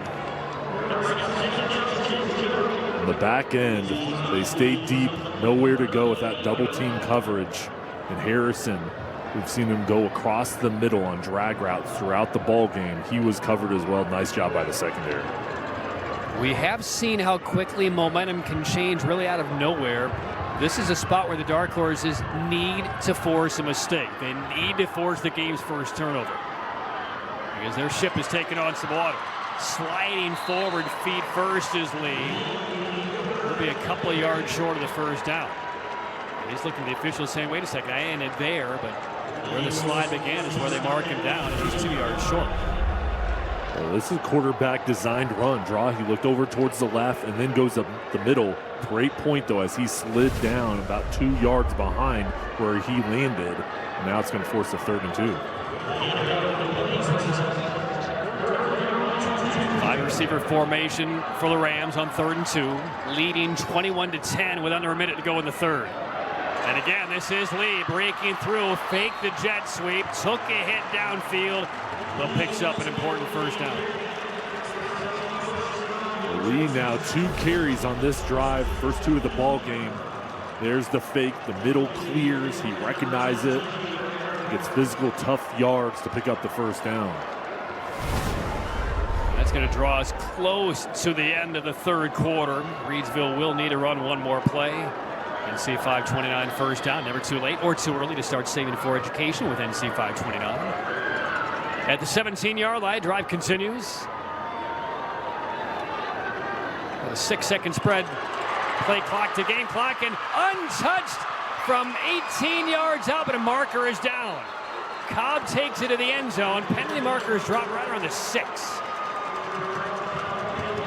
And Steve Adams will figure it out. This is going to come back. So take that 6 off the board. The play calling on this drive has been impeccable for the Rams. Holding. Offense. Number 8. 10-yard penalty from the spot of the foul. First down. It's a hold on the receiver, Cameron Jones, trying to break that play free. Yeah, out on the perimeter, just a one-on-one blocking situation. There it is, that hand wrapping around Keenan's shoulder right in front of the official. Enough to call? Yeah, I think in that situation, when the ref sees that left hand grabbing and pulling, you're going to get the flag. So the clock stops for the moment. 8 seconds left, 3rd quarter. So instead of a touchdown, with the penalty, mark it back to the 16. And the clock will start on the snap. Lee, the give. Cobb, nowhere to go. Driven back by Dustin Williams. So that will draw us to the end of the 3rd quarter. And we will start the 4th where we started the 3rd. Both teams scored a touchdown. Clinton got it within 3. Reidsville got it back. 12 minutes away from a title for the 2A state championship. It's Reidsville 21, Clinton 10.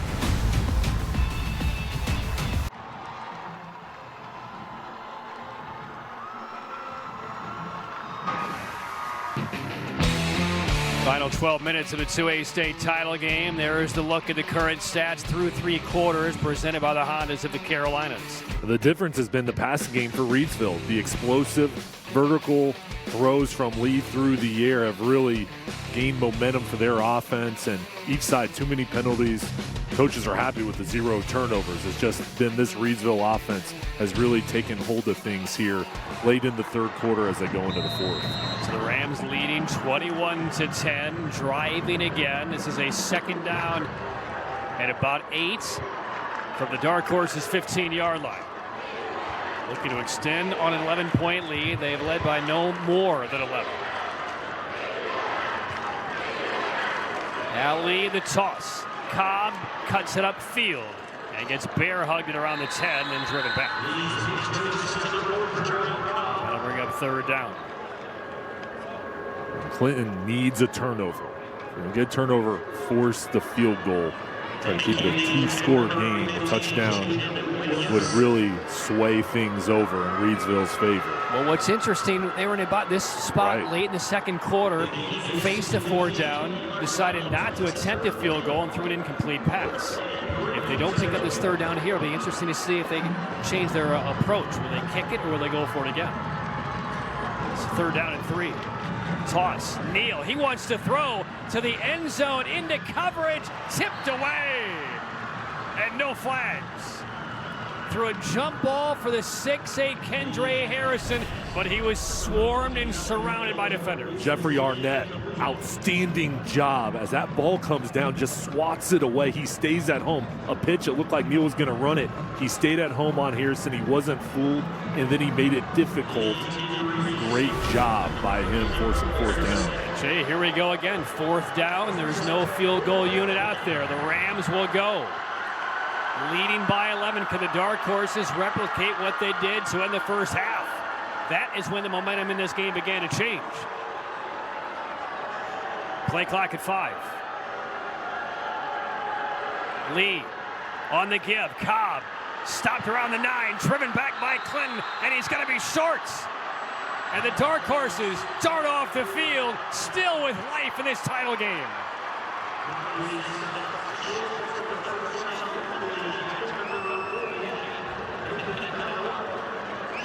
Outstanding job, Corey Johnson, his team, defense coordinator Ryan Hunt, have to be so pleased with their unit being physical. That front 7, holding on, getting off the field, and now you give your offense, yes, it's a long field, a chance, though, getting off the field. That's like a turnover, Patrick, not forcing a field goal there, not giving up the touchdown. Huge stand by the defense. What's the line from Jim Carrey? So you're saying there's a chance. You've just given the Dark Horses a chance. First down, going the other way from the 9. And this is Blackwell. And Blackwell can't escape. Trying to get outside to the left perimeter. And he's taken down right around the line of scrimmage, maybe a half a yard. And we get a whistle for a slightly nicked up player. It's Weiderman of Reidsville, number 5. And he'll head off the field.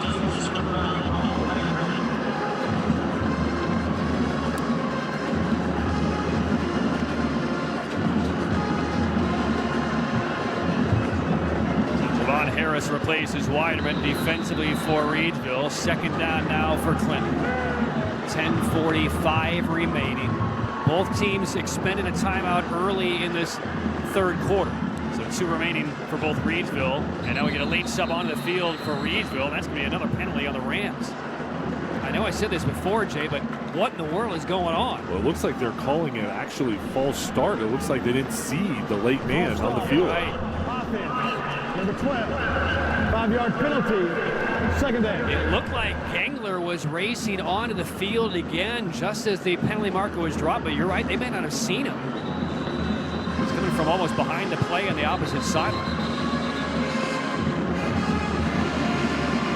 I mean, there's still plenty of confusion on that defensive sideline for the Reidsville Rams. Now they're going to sub in one more player. Weiderman is still going to be sent back. He tried to come back onto the field after he left it for a play with that slight injury. But with the penalty, he was not allowed back in. So the officials saw that, sent him back off. And now we get another 2 of the whistle. Fits and starts. Clock operator, please put 10:30 on the clock. 10:30, thank you. Everybody's confused. They will add 12 seconds to the game clock. 10:30 remains. 21-10 is the Reidsville lead. This is second down at about 14 from inside the 5-yard line.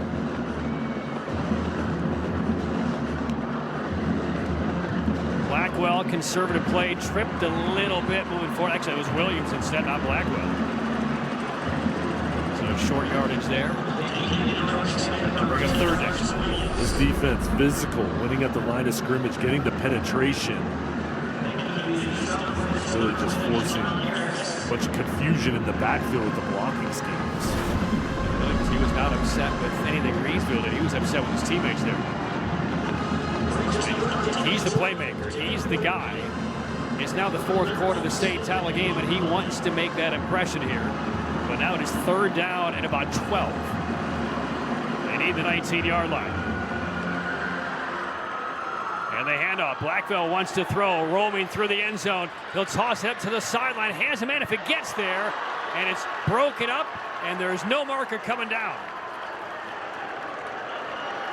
Alexander Evans, the intended target, he wanted a flag. He came out of there doing the gesture of a penalty flag that he expected to see, but none came. A trick play, and this ball goes over the top. We'll see where the contact is made. Okay, that's got to be a flag. They do show the replay on the video board at Carter Finley, and I tell you what, the Dark Horses fans are really upset with the non-call, as they should be. Flag should have been dropped, but it was kept in the back pocket, and that's a big no call. So instead of a penalty would have led to a first down, it's fourth down. You're punting from your own end zone. And here's the kick from Blackwell. Fair catch called for by Neal and grabbed at the 47. Well, here's some more rains of boos as we head to break. Football back to the Rams, plus 11. 9:19 left, fourth quarter, as they play for the 2A title.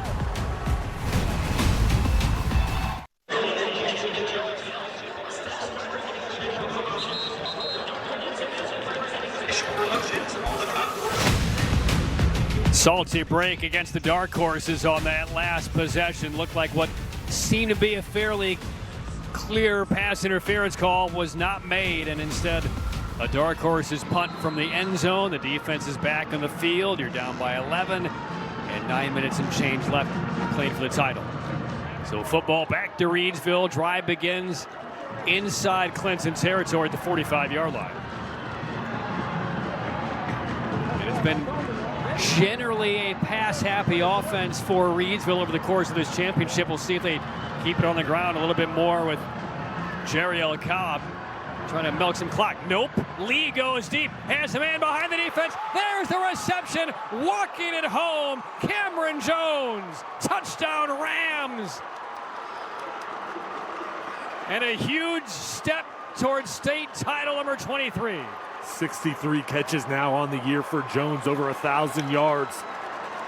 The home run ball called by Eric Teague. Here's a fake to Cobb. Flow over towards the right. Jones goes right up the middle. Two guys in coverage. Focuses on it. Hauls it in. And what a statement coming out of the timeout break. 8 touchdown catches over the first 15 games of the year for that Reidsville junior.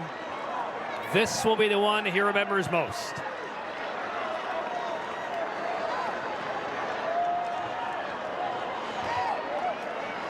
Second catch of the title game for Cameron Jones. It's a 45-yard touchdown reception. Extra point, good.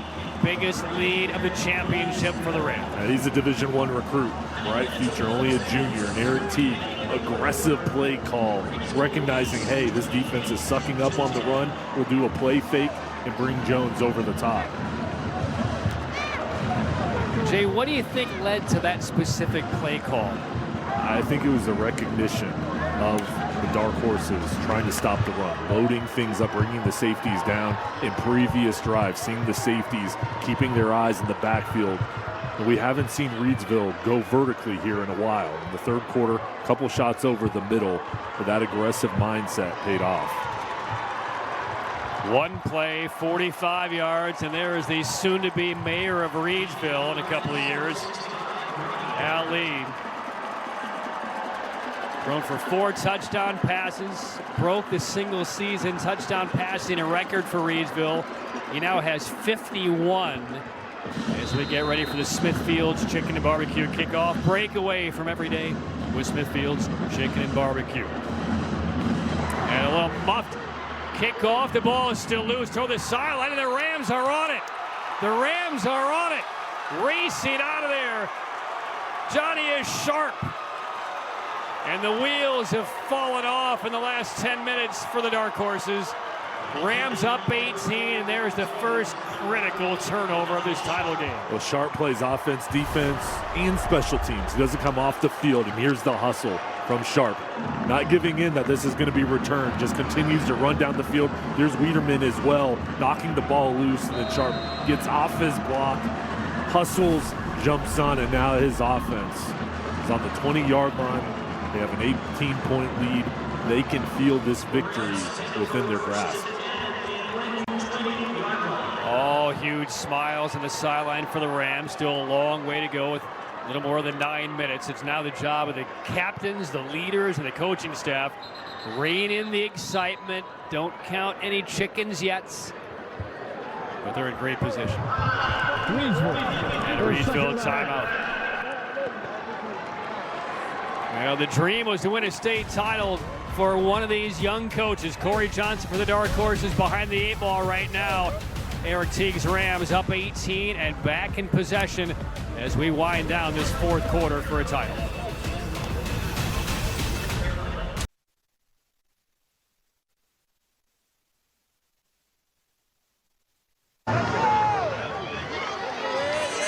Welcome back, everybody, to the NCHSAA 2A state championships presented by Tatum and Atkinson, the heavy hitters. The Reidsville Rams leading the Clinton Dark Horses right now 28-10, and it is all Reidsville down here. You got players running up and down the sidelines pointing at their ring fingers. They see that ring right within reach, and the fans are loving it, guys. All right, first down, and the lead is going to grow here. Cobb will take it in on the first play after the turnover. 25 yards and a touchdown for Reidsville. That's the dagger.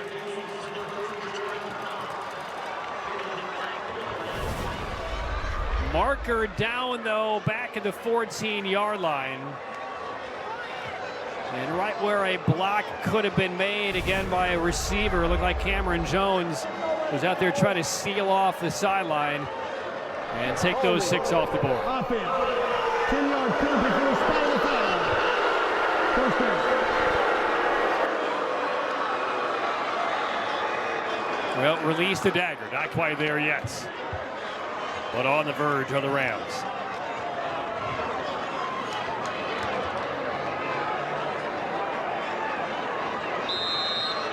So the touchdown comes off the board. They'll mark it back at the 24-yard line now. Still first down for Reidsville, as they are closing in on state title number 23.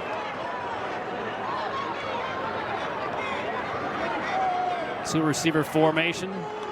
And Ali will give it off. Cobb races right, maybe a yard.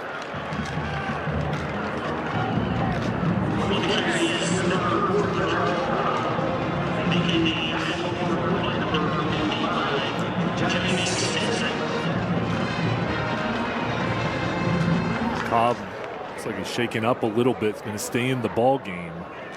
We're going to see Reidsville here, I believe. Just keep the ball on the ground, shorten this ball game, and let the clock run. Reidsville's pass for 241, rush for 154. Second down, Neal on the jet sweep, now reversing field. Did it easily and then gets clocked at around the 27-yard line. High tackle, legal tackle from Jeffrey Arnett. Quick pitch. And then Neal looks towards the left, doesn't like it. I'll go back towards the right. There's Arnett. It just gets him right along the neck. Paid the price.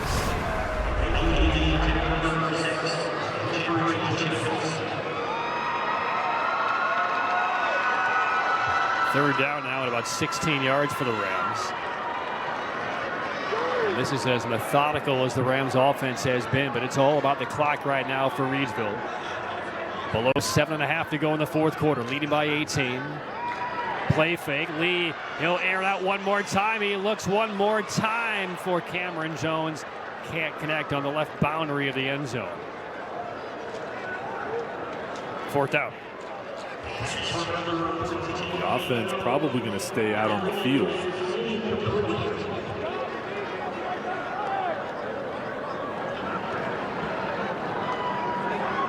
So the offense will stay out there for Eric Teague. 28-10 is the lead.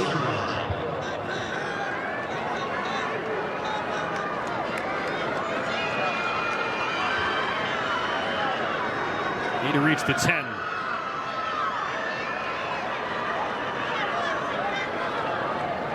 And Lee, quick little slant. Neal, 15, driving forward. He's close, but I believe he's a little short. So Lee tackled at the 11. They needed the 10. So the Rams will turn it over on downs with 7:15 left in the 4th quarter. He's almost able to squeak by the defender and pick it up. It's a simple slant, and he hits him in stride. There's room to operate. Almost carries the defender on his back. And now the dark horses. You've got to get a drive here. You've got to do it quickly. So down by 18, Clinton back on offense. Long field again for the dark horses. 3 scores down, even 2 touchdowns with two-point conversions don't add up. Pressure coming. Dangerous pass across the middle. Leaping catch by Evans. Evans breaks free. There's a lot of room now. Beyond the 40, tries to cut back and gets spun down right at midfield. That will help. That's almost 40 on the first play from scrimmage for the Dark Horses. Well, I know Reidsville has a big lead, but you can't do this. You cannot give up a big gain here. Simple screen, a couple missed tackles. You got to play deep, keep everything in front of you. And Evans is so elusive. Nice job there, just reading his blockers and getting to the outside. Mark with the 49-yard line. Here's the give. Robinson up the left sideline, and he really turned the full corner. Well, if there's anything we've come to understand about this Clinton program and its head coach Corey Johnson, they won't quit. There is a reason they had a 3-whistle start at 5:25 in the morning back in July for a couple of weeks with that boot camp that they ran, because they felt like they were this close last year to getting to a title game. They lost in the final minute of a regional final in a 2-point conversion.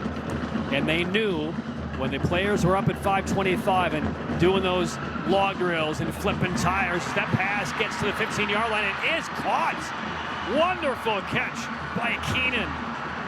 And this drive began around the 10-yard line. 3 plays later, they're at the 15 of Reidsville. They're moving the ball quick, and Keenan fights off the defender. Nice throw from Blackwell, goes up for it, and there it just wrestled it away. Now down to the 15, 6.5 minutes to go. I mean, they've had the football less than a minute, and Blackwell stopped around the 12. But what I was going to say is the ball is kind of taken away. But again, second time today, we heard a whistle before the takeaway. Harrison did that earlier. But the purpose behind that boot camp was A, to create a little bit more discipline, but B, most importantly, whenever they were questioning things, Corey Johnson would tell his players, nobody else in the state is up right now working to win a state championship.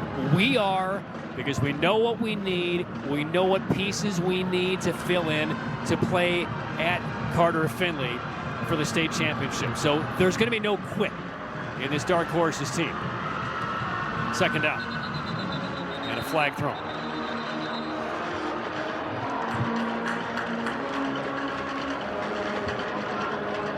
Stops the clock at 5:49. False start. Offense. Number 3. 5-yard penalty.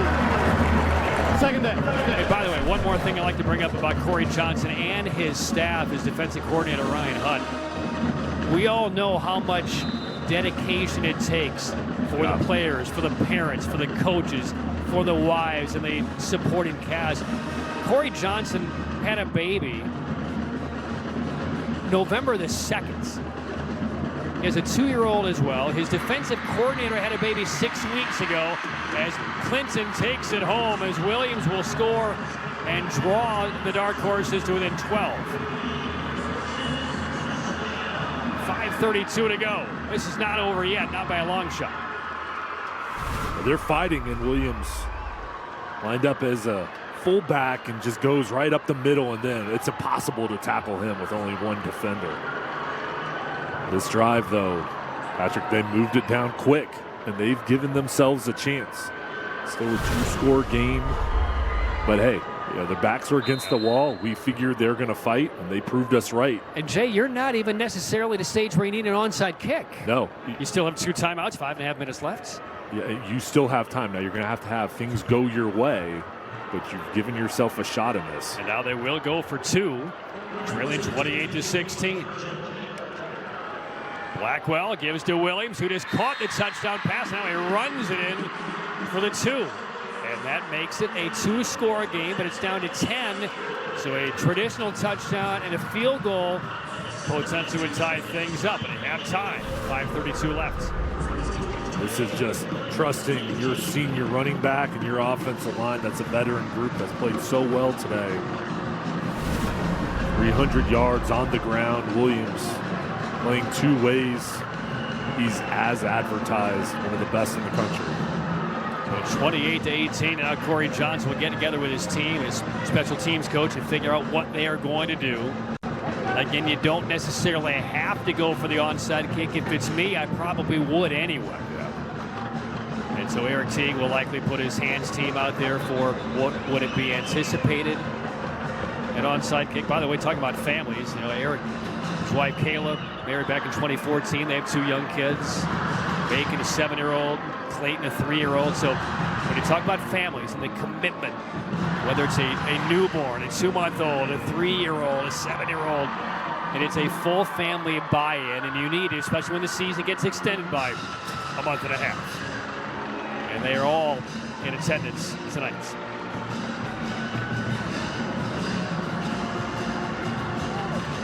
So it does appear as though they are lining up for an onside kick approach here, brought to you by Smithfield's Chicken and Barbecue. Blackwell will do the honors. He has 6 of his teammates to his left. Wants that second hop. He won't get it. And it's covered up by Reidsville at the 45.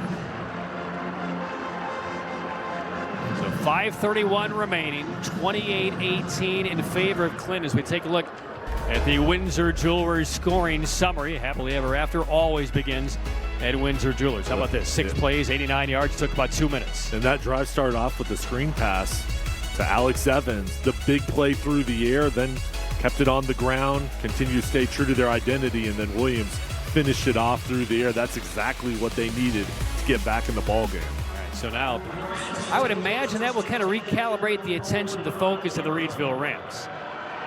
They've gone up 18, looked like it was a foregone conclusion. Next thing you know, boom, boom, boom. You're up by 10, and you still have 5.5 minutes left.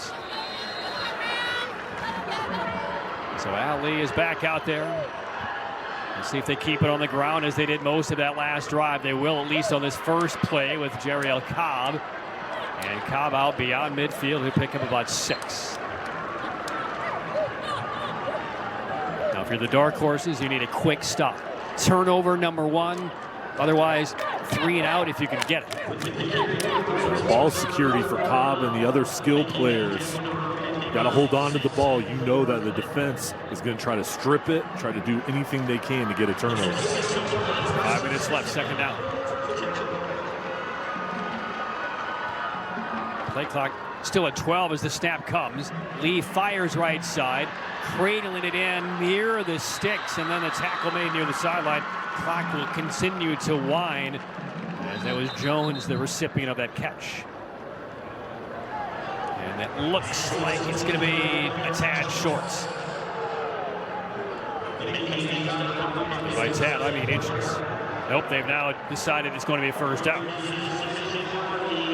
They will now move the chains. Dark Horses fans not pleased with that either.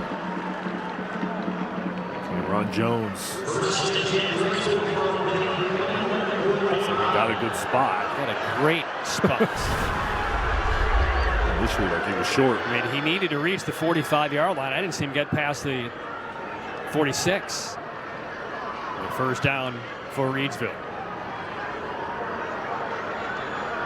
And now working down that play clock, game clock nearing 4 minutes. Cobb again finds room up the middle, driving forward for about 7 more. That's not what the Dark Horses needed. 2 timeouts left. That's not going to be all that helpful here, especially if you start using them now. They pick up a first down, they can effectively run off the clock. Well, the key here is you've got to get a turnover. Sell out for the ball. Everybody try to rip it, knock it loose. This has now been another 400-yard plus offensive afternoon for Reidsville.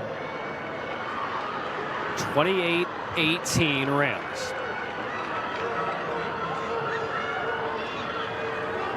Neal in motion. And they give one more time to Cobb. And that will be enough for another first down for Reidsville. So this is now 5-alarm fire for Clinton. Well, the offensive line is doing the job. When you know the defense is going to sell out to stop, and you can still get a push. Tyrese Turner, Lucas Gangler, John Flippin, Addison Burson, and Noah Ware, those 5 setting the line of scrimmage, and it's so physical up along the trenches and tough in these situations, and they're doing enough to continue to get first downs. Lee's did a nice job with clock management here on this what could be final offensive drive of the night for Reidsville. Play fake, and he's on the run on his own. If he gets a legal block, this is trouble. Bounces off of a man and takes it down inside the 20. He could have gone outside. Very smart. Made a cut back towards the inside to stay in bounds. The defense got sucked in over towards the right side. Lee goes end around towards the left and then falls back. Another first down for his offense. And now a timeout has been taken with 2:39 left. 28-18 Reidsville. And now let's get to our Carolina Carport play of the game, brought to you by Carolina Carport, where quality is our first priority, Jay. So coming out of a timeout break, Lee went over the top to Cameron Jones, and this really stretched out the lead, gave Reidsville a bigger cushion. And this offense has been so aggressive. They were running the ball. The linebackers, the safeties, looking inside to stop the run. Aggressive mindset. They said, hey, we're going to take a shot, and it paid off. One of the many Meg Brown home furnishing touchdowns we've seen in this game. Meg Brown Furniture, Mattress, Outlet, Interior Design. 28-18, final couple of minutes of the 2A state title contest here at Carter Finley, and now I think the belief is beginning to sink in for the Reidsville fans, the alums, the parents, the band, and the players and staff. They've been sweating it out in the weight room for many, many months. There are some of the parents. It's a very proud parent. And the Reidsville Rams, couple of plays away now because only one more timeout remains for Clinton. Aiden Mansfield, long hair on that carry for Reidsville. Mansfield, a senior, the top tackler on the team. So he gets an opportunity in the backfield. He scored 6 touchdowns on the ground this year for the Rams. And so many underclassmen that will be back for Reidsville. This senior class, though, is special. Mansfield, Lee, among many others, they've led the way. Below 2 minutes now for the 2A state title. And the keeper down to about the 10-yard line. Speaking of, again, the dedication to the program, what do you think right now is going through Jimmy Teague's mind? He's proud. He's up here in the press box. He's won 8 of these as the head coach of Reidsville. He's now hovering over and watching his son over the final minute 42 get ready to enjoy his first state championship as head coach.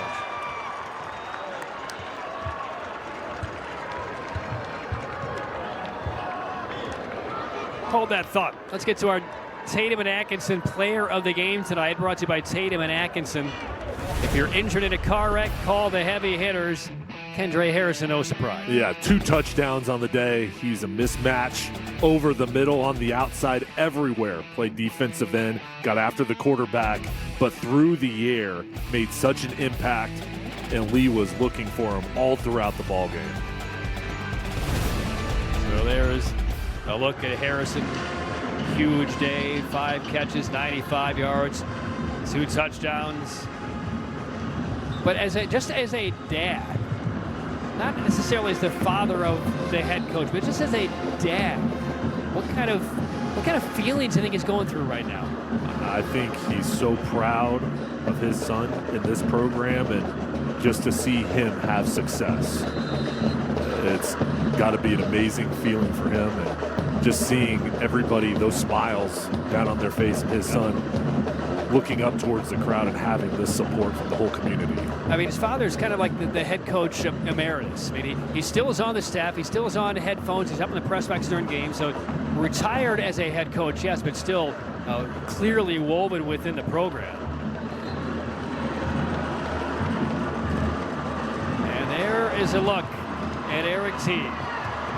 First-year head coach for Rolesville, longtime assistant under his father, former quarterback with this Reidsville squad who lost in a state title game against Shelby several years ago. That loss stuck with him for many years. The disappointment was washed away a bit when he won a state title as an assistant in 2016. This one will land differently for him. And I thought he called a really good ball game. He's the offensive coordinator as well as head coach. Kept the defense off balance, and they mixed in the run and the pass, got everybody involved. This is just a great all-around win for Reidsville. And it will take one more kneel down from the senior quarterback, Al Lee.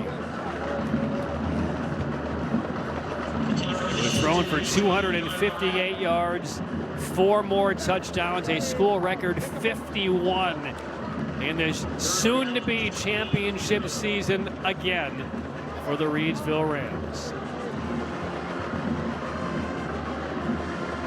The final knee.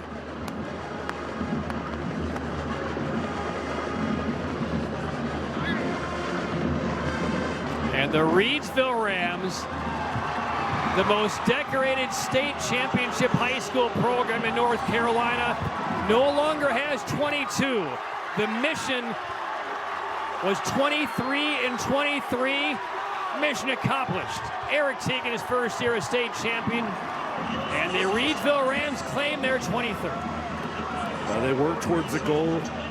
All that hard work, everything they've been through this season, it pays off. That's what these players are celebrating, coming together as a team, and what a great season, and to do it here at NC State with your whole community supporting you.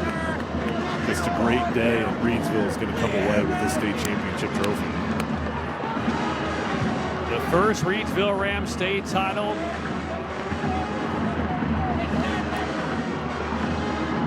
"93 years ago in 1930. They will raise another banner in 2023 with their 23rd football state championship.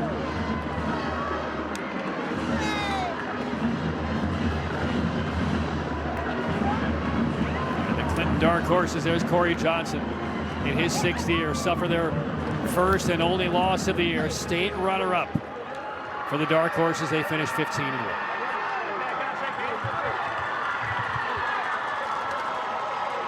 Well, the embrace from both coaches, Corey Johnson and his program. What a season. They're going to be back. So impressed with him and his staff and his players.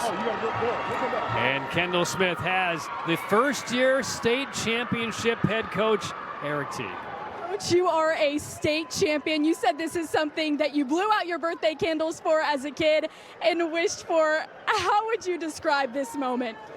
Unbelievable for this team. They fought all year. We talked about it back in February and March that we wanted to get back here. I feel for the seniors.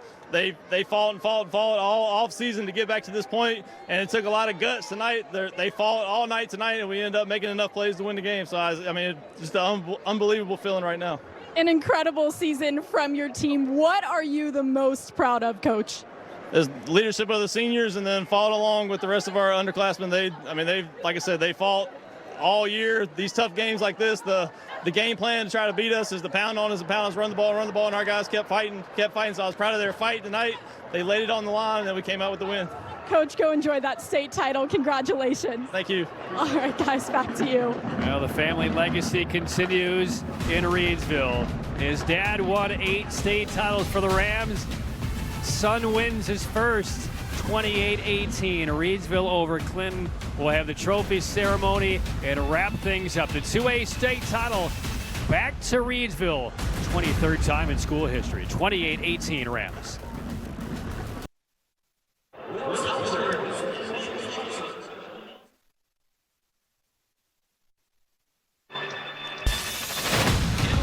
There's a look at the state champion Reidsville Rams for the 23rd time in school history. No high school in the state of North Carolina has more of those state championship trophies. Eric Teague, in his first year as the head coach for the Rams, wins a title in his first year. Can you put it in context? It's a special feeling, and all that hard work, all the togetherness, all the time that was spent together as this group, it all paid off.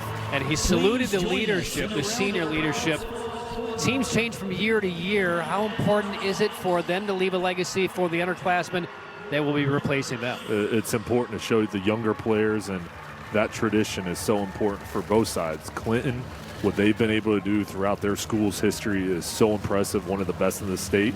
Same thing for Reidsville. These two programs are powerhouses. So a real good brothership and sportsmanship over the course of this game from both sides. Reidsville applauding the Clinton players, Clinton applauding the Reidsville players. Salty to lose, but what a wonderful year it's been for the Dark Horses. They finished 15-1 and put up a game effort here against Reidsville today. To come forward and receive a special plaque of recognition.